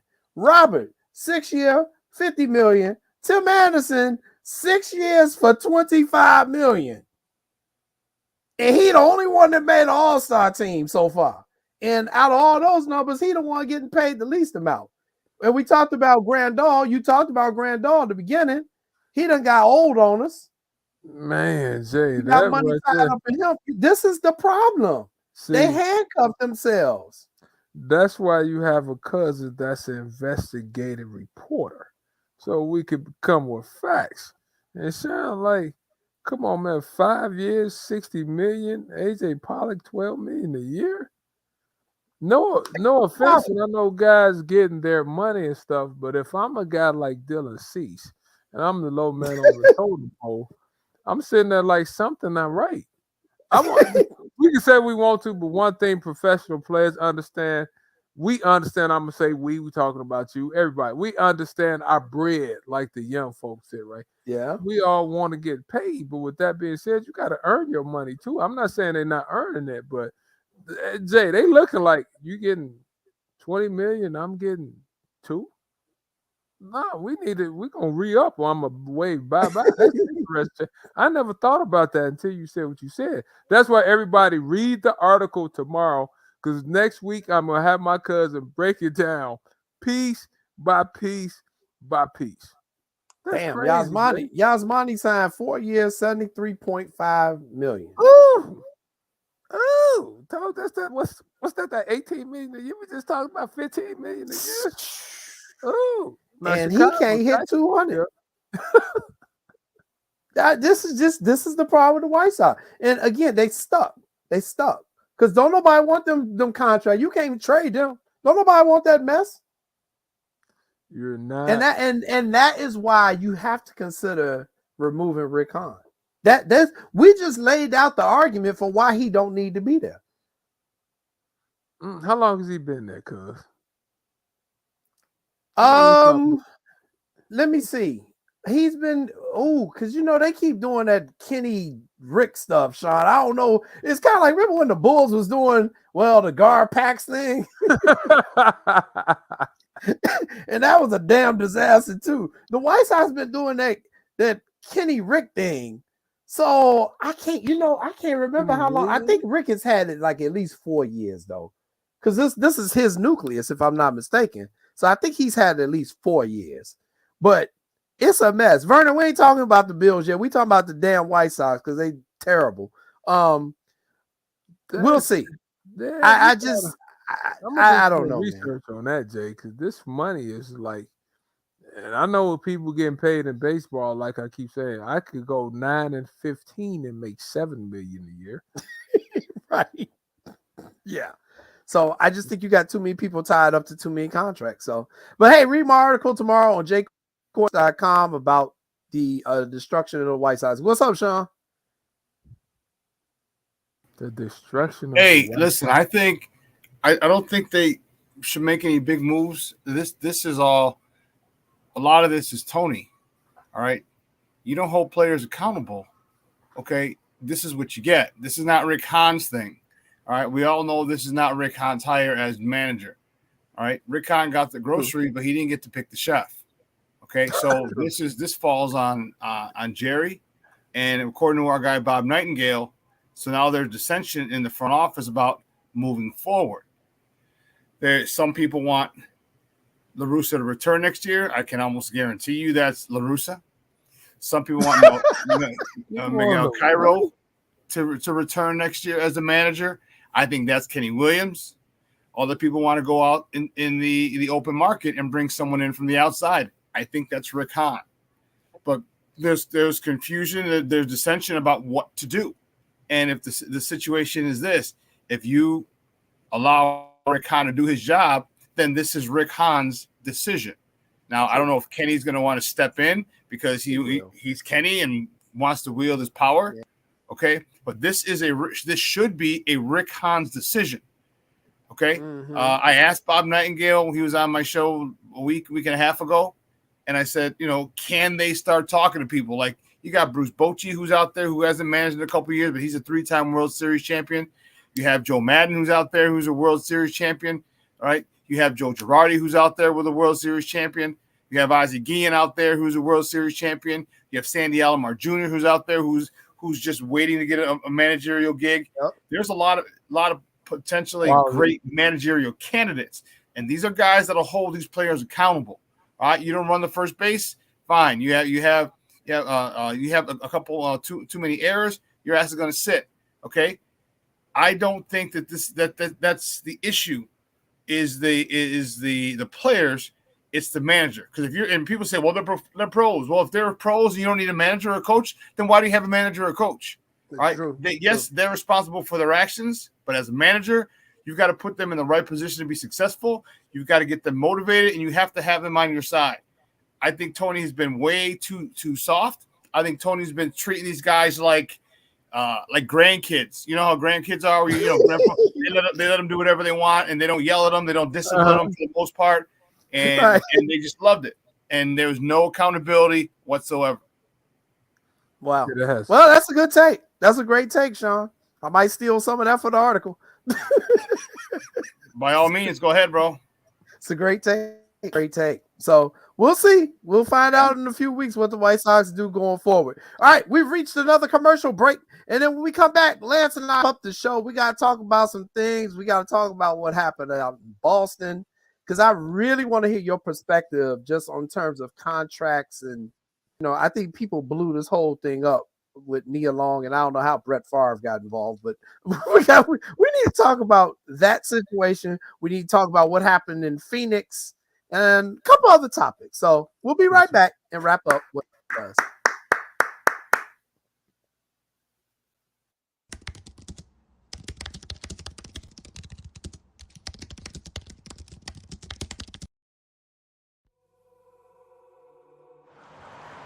At a time when the news seems as subjective as the partisan politics dividing this country, independent professional journalism has become a resource people need to get the honest and accurate information for their lives. That's why I created JCornReports.com. As a born and raised Chicagoan, I know this city better than anyone. So my investigative stories are all original, and they'll go deeper to expose the truth by using information obtained from public information databases and in-depth interviews with the movers and shakers. My future stories will introduce you to people and businesses who are changing the world, not just Chicago.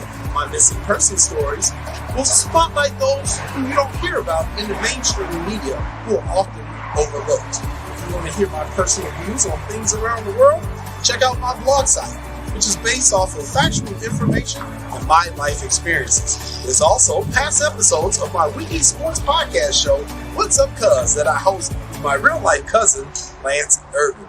So if you're looking for all this information and more, check out jcoynereports.com and follow me on Twitter at jcoyne.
Welcome back. What's up, cuz? I'm your host, Jason Palmer, along with my cousin, Lance Irvin. We wrap up the show. All right, we got a lot of topics to get to, so we're going to just try to fire through a couple of these things. But Let me roll up my sleeve. There was one picture, I think, that depicts the Chicago White Sox 2022 season.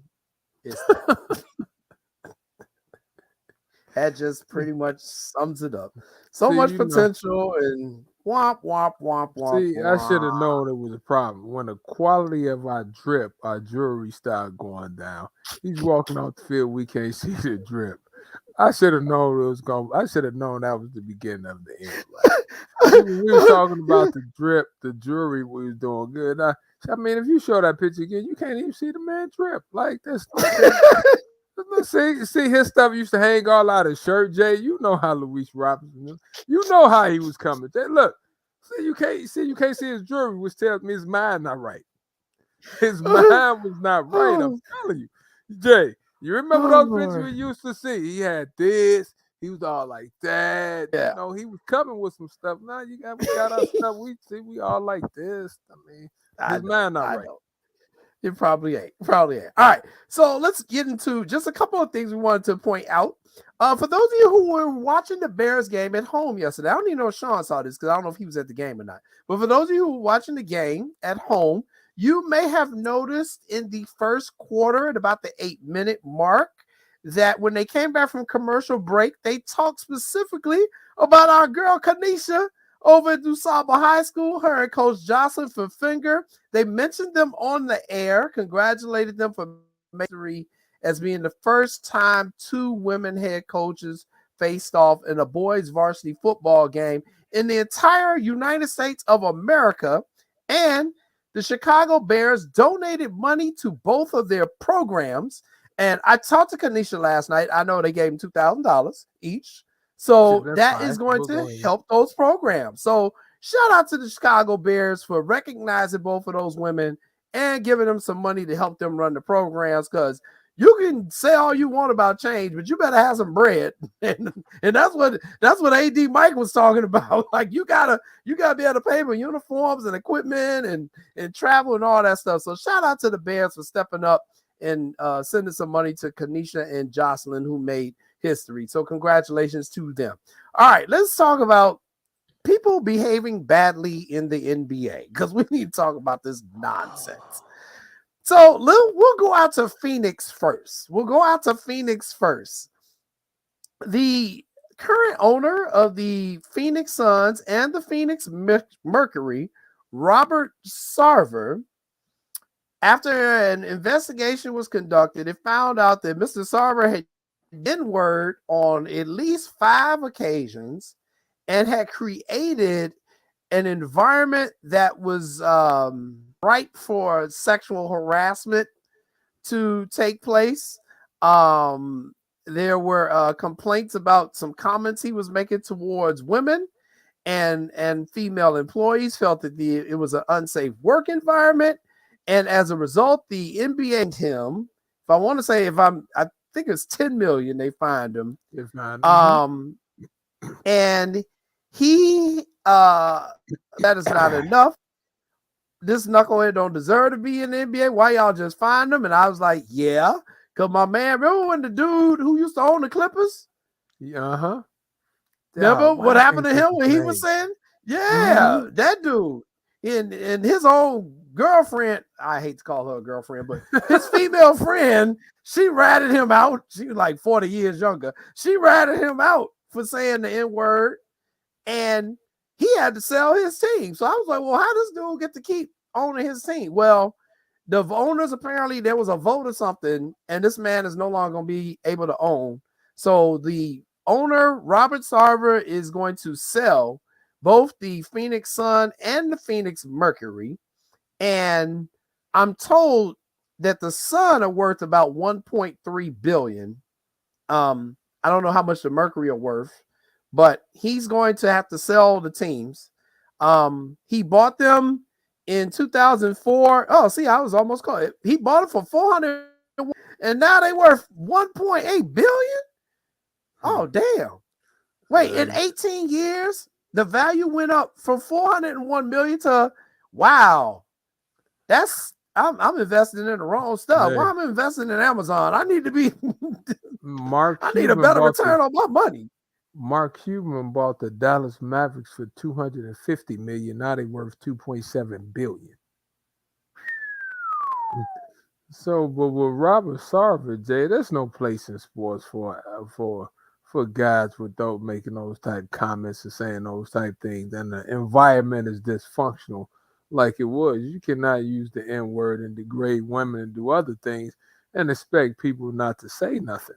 And I think the thing that really got him was when LeBron James came out and made a statement, and then Chris Paul came out and made a statement. And Chris Paul is your starting point guard and one of your better players on the team. So when he started hollering, what does that tell you? That means it must have really been messed up. So, and I think Commissioner Stern, Bob Silver came out and said that he can't take his NBA owner's team from him. So, but I guess he came to his senses. Sarver said, I better sell because it's going to be hard for me to attract free agents and anything else after Chris Paul leaves. But it's an unfortunate situation. He's selling his team.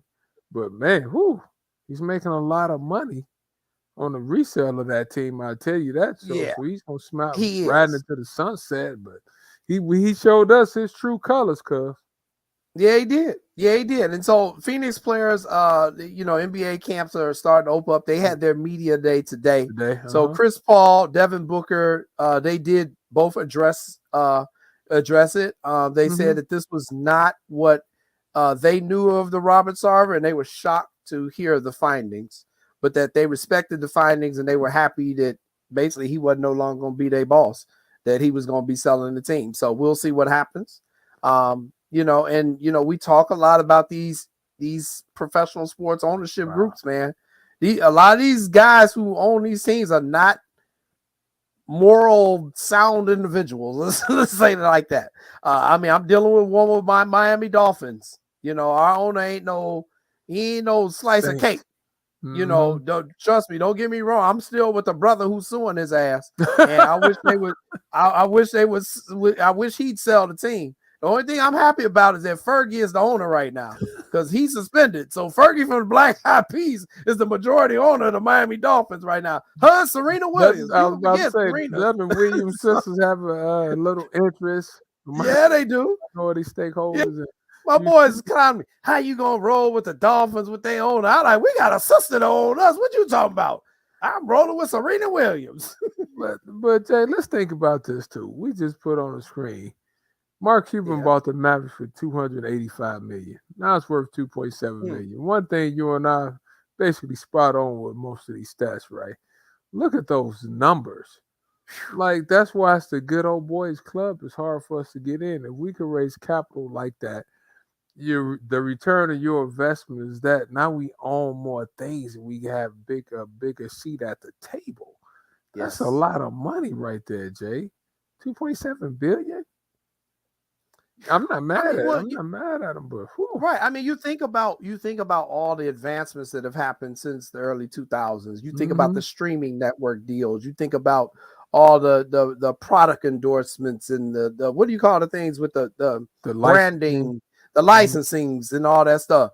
And the TV contract money is out of through the roof. The ticket prices are through the roof. The concession stand. So yeah, they're making money hands over fist because they are concentrating on Americans' addictions to sports, to pro sports, to college sports. And, we're seeing it on the college level with the NIL. But I'm just glad he ain't going to be there. And the journalist in me can't help but speculate. But I don't have no proof. I have no proof. You know what? But I can at least ask the question on this show. Your stuff normally spot on. Let me hear your question. It is. I got my journalistic spidey senses is saying, I'm wondering if he said something to Skylar Diggins. Because remember, Skylar left the Mercury before the season ended, remember? And they kept saying, oh, she left for personal reasons. She left for personal reasons. I like, I wonder if something was said. If the man running around using the N-word and making uncomfortable environment for females, I like, I know one that may have an issue with that. But, that's just me being a journalist. I have no proof. She hadn't come out and said nothing, but she also ain't said nothing. You know what I'm saying? But we shall see how right you are. Normally you like close. Okay. Interesting. We shall see. So that's what's going on out in Phoenix. And then let's end the show with a topic that is all over the place, a very disappointing topic. We're going to talk about the current situation with the Knicks and their now suspended head coach, Udoka. After independent investigation found that he was having an inappropriate relationship with a female staff member of the Boston Celtics. He's been removed from his position, and the investigation is still ongoing, and there could be further discipline down the line. Now, this story, Lance, it went all over the place. And I blame ESPN, Stephen Smith, and Jalen Rose for it going all over the place and for it losing the focus that it needed on first. I understood where they were coming from, but I thought those points didn't need to be brought up because we didn't even know what the hell had happened. Why you blaming? They started calling in Brett because they started bringing in Brett Favre, and I'm like, we not talking about Brett right now. I need to know what this dude did to the female staff people. Okay, what's happening? And let's take Nia Long completely out of this. Okay, fine. We'll take her out of it. Let's just focus on this. You have a sister who works in sports administration. You have a daughter who is currently in grad school who's going to go into sports administration. This will be kind of like a job Brookie would have after graduation. She may work for a professional sports organization. She may work for a big-time college conference. I don't want nobody coming in my cousins wrong just because they females working in a male-dominated industry. That's where the focus should have been on immediately. What happened? What is going on here where there was a climate that he was creating using his power as a head coach of the Boston Celtics to make these women uncomfortable? And the second part of it was what I was trying to explain to him, what I was trying to explain to people is Udoka is the face and one of the main spokespersons for not the Boston Celtics, but the Boston Celtics brand. The brand is worth $3.5 billion. The Boston Celtics are one of the most prestigious teams in all of the NBA. When you think Lakers, Knicks, Celtics, Bulls, and you and I all the time on this show, we're advocating to get more brothers in these positions. You get in the position, and now you're doing stuff you ain't got no business doing. And It's in Boston of all the damn places, racist ass Boston. Like, dude, what are you doing? What are you doing? So I'm taking the Nia Long part out of it. Okay, that's fine. That's his personal relationship. But your job, your career, you're supposed to be an influencer. You're supposed to be helping bring other brothers up, other sisters up who trying to get into sports administrative roles. And by doing this type of stuff, man, it ain't helping. I'm gonna say that. I'm not gonna say it's hurting, but it ain't helping. And I was really embarrassed and hurt when I heard some of these allegations that were, coming out. And I'm like, oh, come on, bro. For real? This is what you doing? Hey, so, Jay, here's what did you hear? Because there's some of the stuff I hear, like this is, to me, this is personal. All right, this is personal because apparently he was having a couple of affairs, first of all, but one of them was with the wife of one of the vice presidents for the Boston Celtics. Yeah. Okay. So my thing is this: that guy made it personal because his life got blown up. Okay. He wanted to make sure, because here's what the Boston Celtics could have said. Okay, they could have said, Ime Udoka has been suspended for violation of organizational policies for the rest of the season. Period. All right. Well, what is it? Because everyone's going, why? Well, you know what? We're going to keep that in house. He knows this violations have occurred. Our policies have been violated. He's going to be suspended for this. Okay. It's an internal matter. We're handling it internally, and we're not going to comment on what it was because it's an internal matter. Okay. That's how it should have been handled. So let me tell you what I've heard, because that was the key. You asked me what I heard. Mm-hmm. It's multiple. It's multiple women within. I heard two, but yeah, if you heard more, holy cow, I heard two. So when they say a climate, they've created this. That was the first clue. I was like, wait a minute, the senior vice president's wife. This is something. I mean, this could be the training staff. This could be the ball girl. I don't know. But when I heard multiple and creating of an environment, I was like, okay. And just from my experience, when these things happen, it ain't never just one victim. It's not. No one's a victim.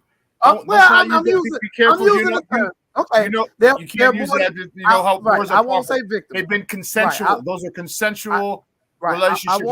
I won't say victim because that also indicates that perhaps a crime took place. Correct. So I will not say victim. So let me not. I appreciate you correcting me on that. There were multiple parties involved. Multiple bust downs. I mean, parties involved. But kind of like Sean was saying, OJ, that could have been said a little bit differently. And consensual, guys, I mean, should he had been suspended for a full year if it's consensual? If he violated the team's organizational policy. That's what I want to ask you about, Coach Irvin, because and you're having a brother who's an NBA agent. Whenever these coaches sign these contracts, isn't there something called a morality clause? Yes, in most of our contracts, it is a clause in there, but it doesn't state like if you do this how long. It's open-ended, is what you're saying, so they can interpret it. That's it. If they want to come down on you, they can. Exactly. If they want to. Exactly. So it doesn't say that if you embarrass the organization, you get a full year. So who said it should be a full year? Now, what Sean touched on was some stuff I heard too, when he was talking about the president or vice president, somebody in the upper management point. So now you guys know, we know, oftentimes in sports, stuff happens, right? It's not the first time somebody didn't cheated or stuff like that. But a full year? Okay. Fire the guy, fire him. Exactly. Yeah, there you go. Fire him. There you go. So why are you suspending him? And maybe the thing is this. So they're suspending him, so they only pay. I think they got to pay him half his salary because he's suspended. All right. Right. If you fire him, I believe you got to give him everything. Got to give him his whole salary. Right. So that's. So I think that's the sticking point about it, because it doesn't matter what you're talking about. Follow the money. Just follow the money. Cash rules everything around me. If he have to stay here a year and he'll only get half of it, Or if we fire him, he gets all of it. Well, he embarrassed us. What's the least amount we can give him? Half? Okay, we'll give him half. Unless you work at I want half your shit, Eddie. No. Well, you know the other thing, Sean, I thought about maybe why they suspended him. Because one, I think maybe they're crossing their legal I's and T's to make sure that before we fire him, is there something he has on us that he can file back on us in terms of a countersuit? So I think it's a lot of Jason. That's a great perspective, great call. Because if he knows how the sausage is made, no pun intended, all right, he knows what's going on behind closed doors. That's a situation where you're like, you know what, we got to suspend you. You can come back next year because he might know some other improper inter-office relationships, and he wants to say, hey, he could be Nino Brown. He goes, the Dutter Man, the light-skinned brother from the Bronx. He's telling on everybody. This is bigger than Nino Brown, okay? At the end of the day, most of us know where some bones are buried in organizations now. There you With go. that being said, now, you better end this the right way, or, they That's try to do what all I'm this saying. threatening stuff. We're not going to pay you. You're not going to pay me my bread? Okay.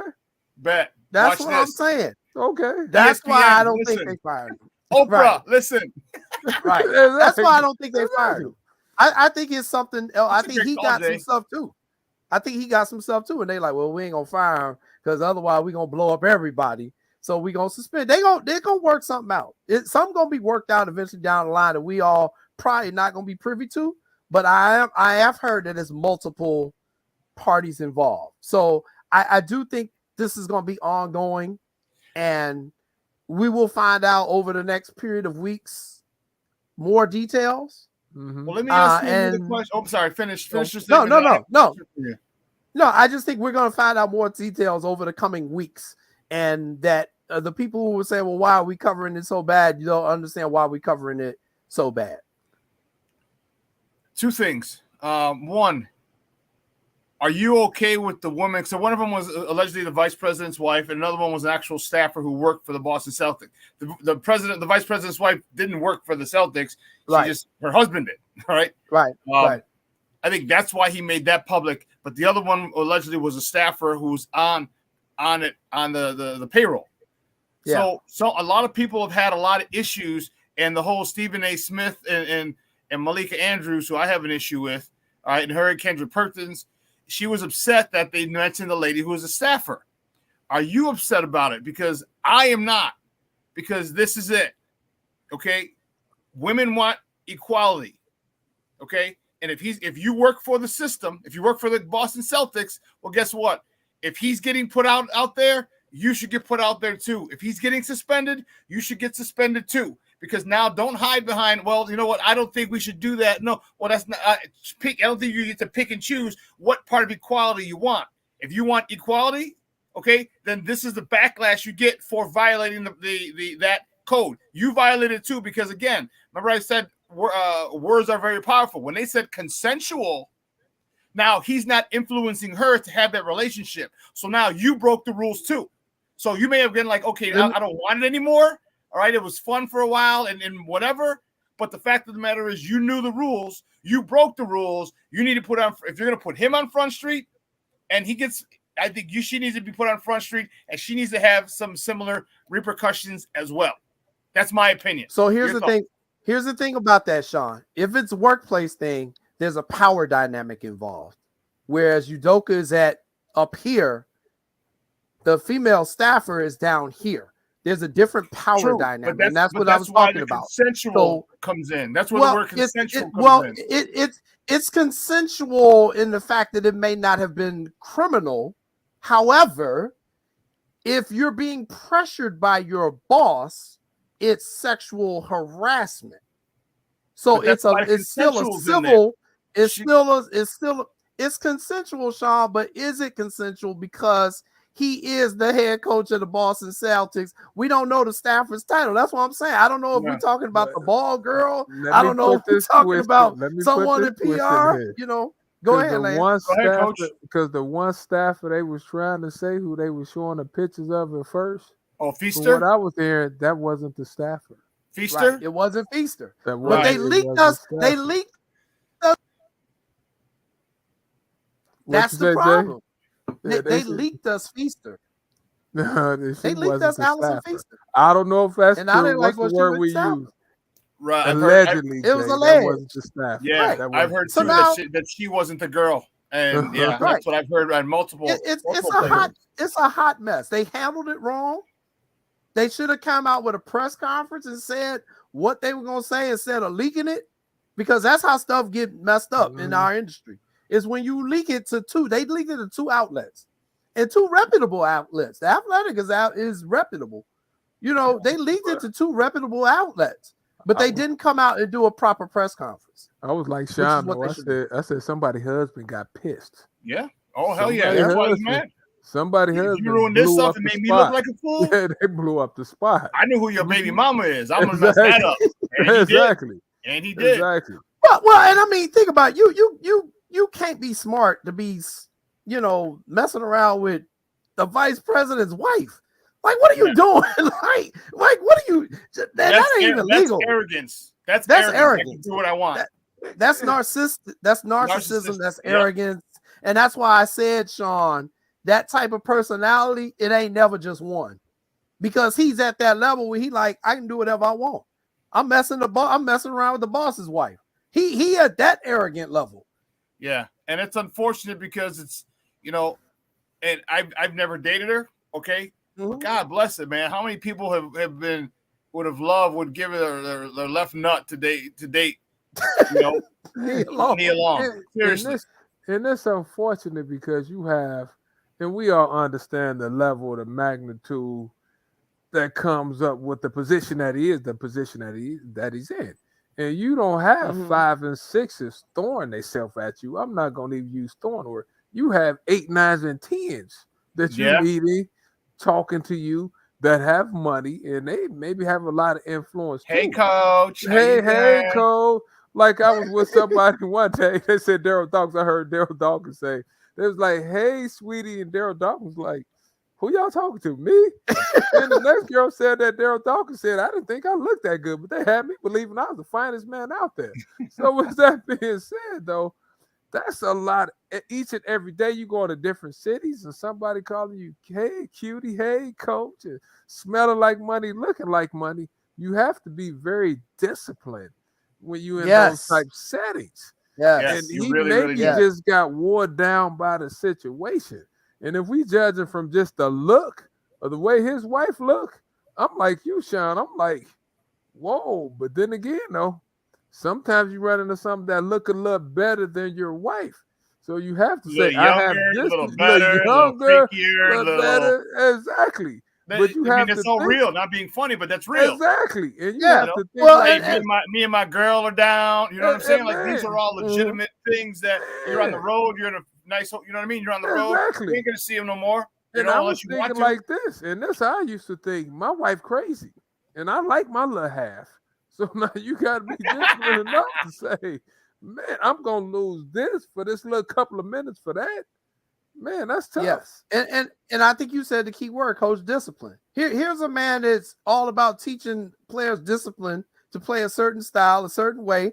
Don't commit stupid fouls during the games. Don't commit turnovers. Do this. You preach discipline, and then you do undisciplined stuff that puts not just your team in jeopardy, because now their team is without their coach. Man. You put the whole organization in jeopardy. And that's my thing. I'm like, dude, they gonna always be there. Look, again, I've told the story even on this air of hanging with my cousin, your brother Byron Irvin. When Byron was in the NBA, I was 19 years old. I had no business being up in Slick Rick's. I had no business being up in the Cotton Club. I had no business being up in Heroes. I had no business in them places, Sean Sierra. But because my cousin was Byron Irvin of the Portland Trailblazers, my little 19-year-old ass was in places with women I had no business being with who looked no bigger than me as I'm living in my mama's house. So, yes, I agree with you guys. That this is what happens when you're famous and got money. Unfortunate, but like you said, Sean, like It's gonna be interesting these details come out because he's a good coach too. Like what he did his first year, that's amazing. What a first year coach does, takes the team to the finals and almost wins it. Now they're without their coach. So he's going to be suspended. He won't be. Some people we talked about this on the Smoke Fellas. Like he won't be suspended. I mean, he won't be blackballed. Because especially if he's got skeletons, and he knows other skeletons where the bodies are buried. He shouldn't be. Yeah, he won't be because he did nothing criminal. All right? Exactly. I can guarantee you, there's a whole bunch of other people in the same position throughout the NBA. We're not even talking in football, not in baseball, but in the NBA, there's other people who are in those similar types of relationships. Not necessarily head coach, someone else, but there are other people. Now, there's people on here who are watching who are probably sleeping with someone at work. All right, it's usually frowned upon.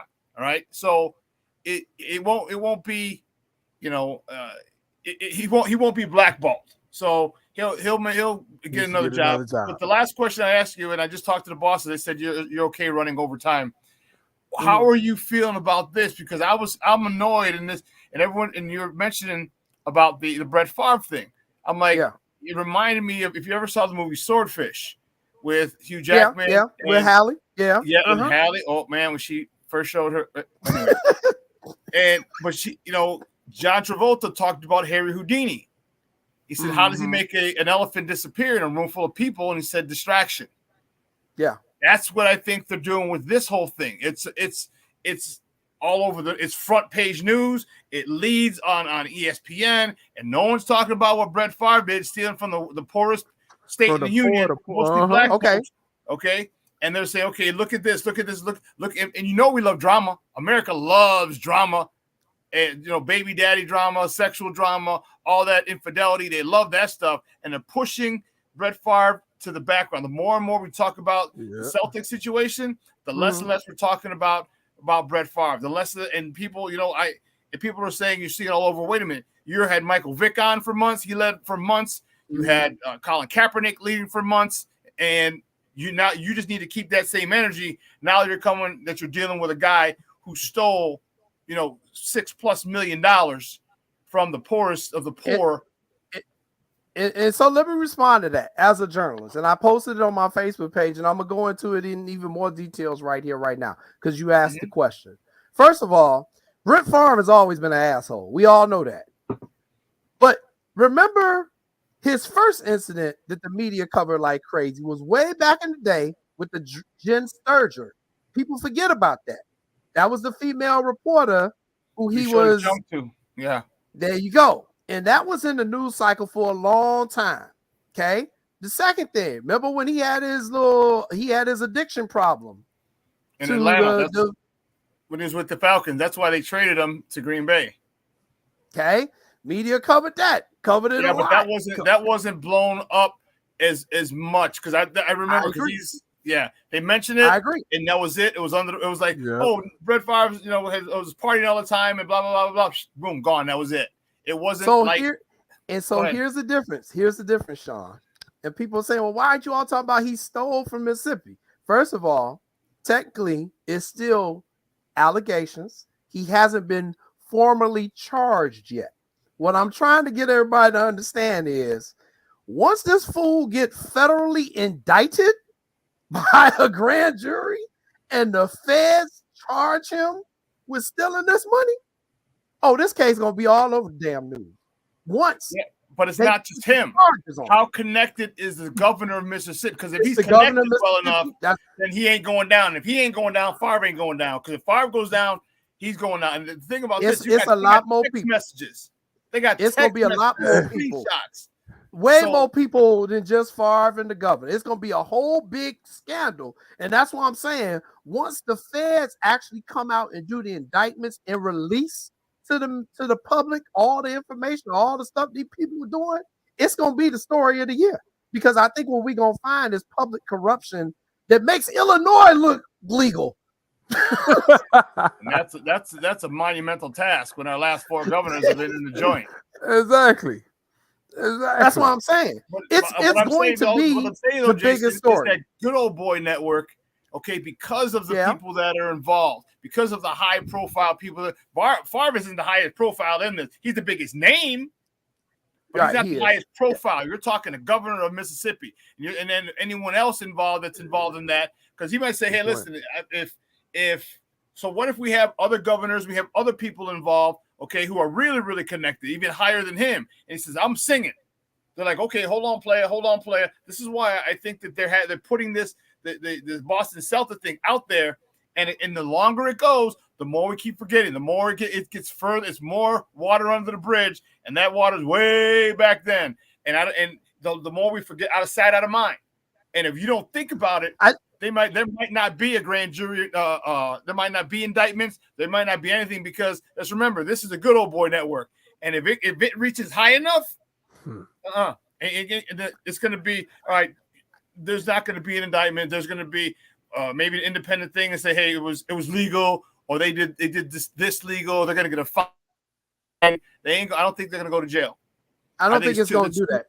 I don't think it's going to do that. I think from my experience in dealing with the feds, federal prosecutors, they keep their hands close to their chest. They don't reveal their cards. They hold on to everything until there is an indictment. They don't leak no information. That's why you ain't hearing nothing. The Boston Celtics will leak shit. The feds ain't gonna leak nothing. That's why we can't cover the story, because ain't nobody leaking. As soon as they indict them, trust me, it's gonna be all over the place, because we'll find out exactly who all was involved, who all is getting charged, and it'll be the big story. The other thing I'll say to this, Sean, is that people got to understand there's a lot going on in the world right now. We got a war going on. We got a former president. He under investigation in a bunch of different states. We got all sorts of stories going on. So I think in the media, we're more busy than we've ever been before. And so there's so much stuff to cover that you have to justify covering all this stuff. I just think there's a lot going on with that. But I believe that once they announce Brett Favre has been indicted, you will literally see everyone in on this story, because the original report started covering this back in 2021. She started looking at it then. And that's really the only reason why it kind of started getting out there, because she pressed for it. So we'll see. She's still alive or she's dead? She's still alive. Yes. I'm not being facetious. Yeah. She is still and let's not forget, they could also put, depending on how high up this goes, this is America, people. Okay, how high up as it goes, I'm not doubting you either. You could have a visitor and say, "Hey, we might want to bury this. If you want to see your family, if you want, we won't kill you. We're gonna kill your mother, your father, your kids. You might want to bury the story and back off." And you know what I mean? I have not I know firsthand how situations like that. I shouldn't say firsthand. It wasn't me. It was told to me. Don't indict yourself on the show, Sean. I'm just saying, some people have gotten visits from certain people, like, you need to stop doing what you're doing. Yeah, it happens. So I just don't think that's going to happen in this case, because I think it's too big.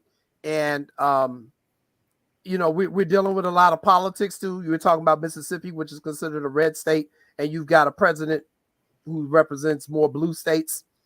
So I don't see them being able to get away with this one. I think it's going to. The thing is, when you steal money, especially government money, they always got tracks on who did what. It's hard. I had a homegirl. My girl Shirley was in the Air Force. She was an accountant. She said it was the worst job she ever had in her life, because if she was off by one penny, she had to go back and do it all over again, because that's the way Uncle Sam is about their money. So that's why I'm very confident. A money crime, America will let you get away with a whole lot of stuff until you start stealing too much of their money. Then they gonna come for you then. So that's why I think he and all the other people who are involved in this scandal, I can't wait until they come out. I am anxious, like the rest of the public.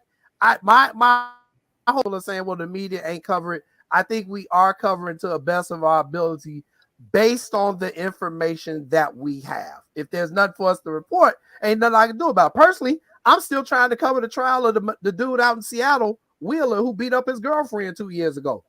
People have forgotten about that. I ain't forgotten about it, but it hadn't gone to trial because his lawyers keep delaying, trying to do what Sean just said, to get it out of the Congress. Yeah, so you have to stay on top of it. Have her call, her legal fees, and have her just price her out, have her run out of money. She can't afford defense or prosecute. Yep. Yeah. So we shall see. Jason, that's a great. I'm very glad that you gave me a definitely different perspective. I'm just a conspiracy theorist, and I think he's one of those guys. Like, again, when you're in politics and you're that high, I just think it's the Good Old Boy Network. And if you're on the good side of even the Good Old Boys, they don't care. They'll turn on it. If you're a liability, all right. Ask what's that dude they killed for his island when he was in prison, Jeffrey something. The guy Epstein. Like, hey, you got too much information. Sorry, Papa. Yeah, they too much. They have no problem whacking their own. Right? I don't disagree with you to a certain extent. I don't disagree with you on that one either, because Epstein had Clinton visiting him. He had Trump. He had the Prince of England. He had the royal family. He had the Saudi Arabian prince. You got to go. Bye-bye. So, and we'll make it look like an accident. They said, hey, they must have said it like Colombiana from, you see that movie with Man, I'm not fooling with you two. I have homework to do. Come on, homework to do. Hey, everybody, thank you for tuning in, for watching What's Up, Cuz. We will be back next week with more topics. And coming up October 17th, we got Jonathan Abrams, who wrote a great article about American men who are playing basketball in Russia. Remember, the WNBA players didn't go. But there's a bunch of brothers over in Russia right now playing, making their money. So we got to talk about that story, because that's not about a lot. I got the journalist who wrote the story for the New York Times. He's coming on What's Up, Cuz, October the 17th to talk about that situation. So stay tuned in the coming weeks. We got more great guests. I'm Jason Palmer. This is my cousin Lance Irvin. For our producer, the Superback, Sean Sierra. We out. See you next week. Peace.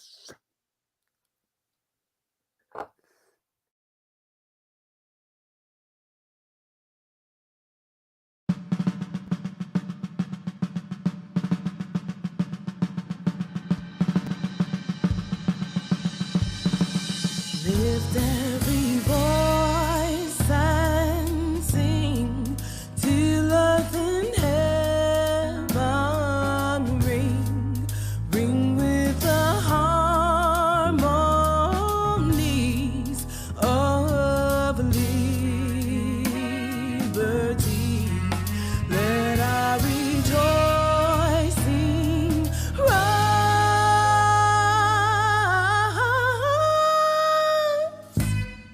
high as the listening skies. Let it resound loud as the rolling sea. Sing a song full of the faith that the dark past has taught us. Sing a song full of the hope that the present has brought us.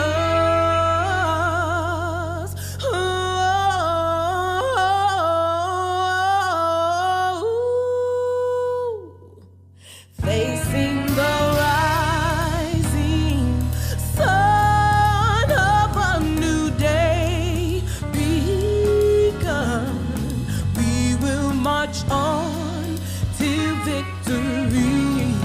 We will march on.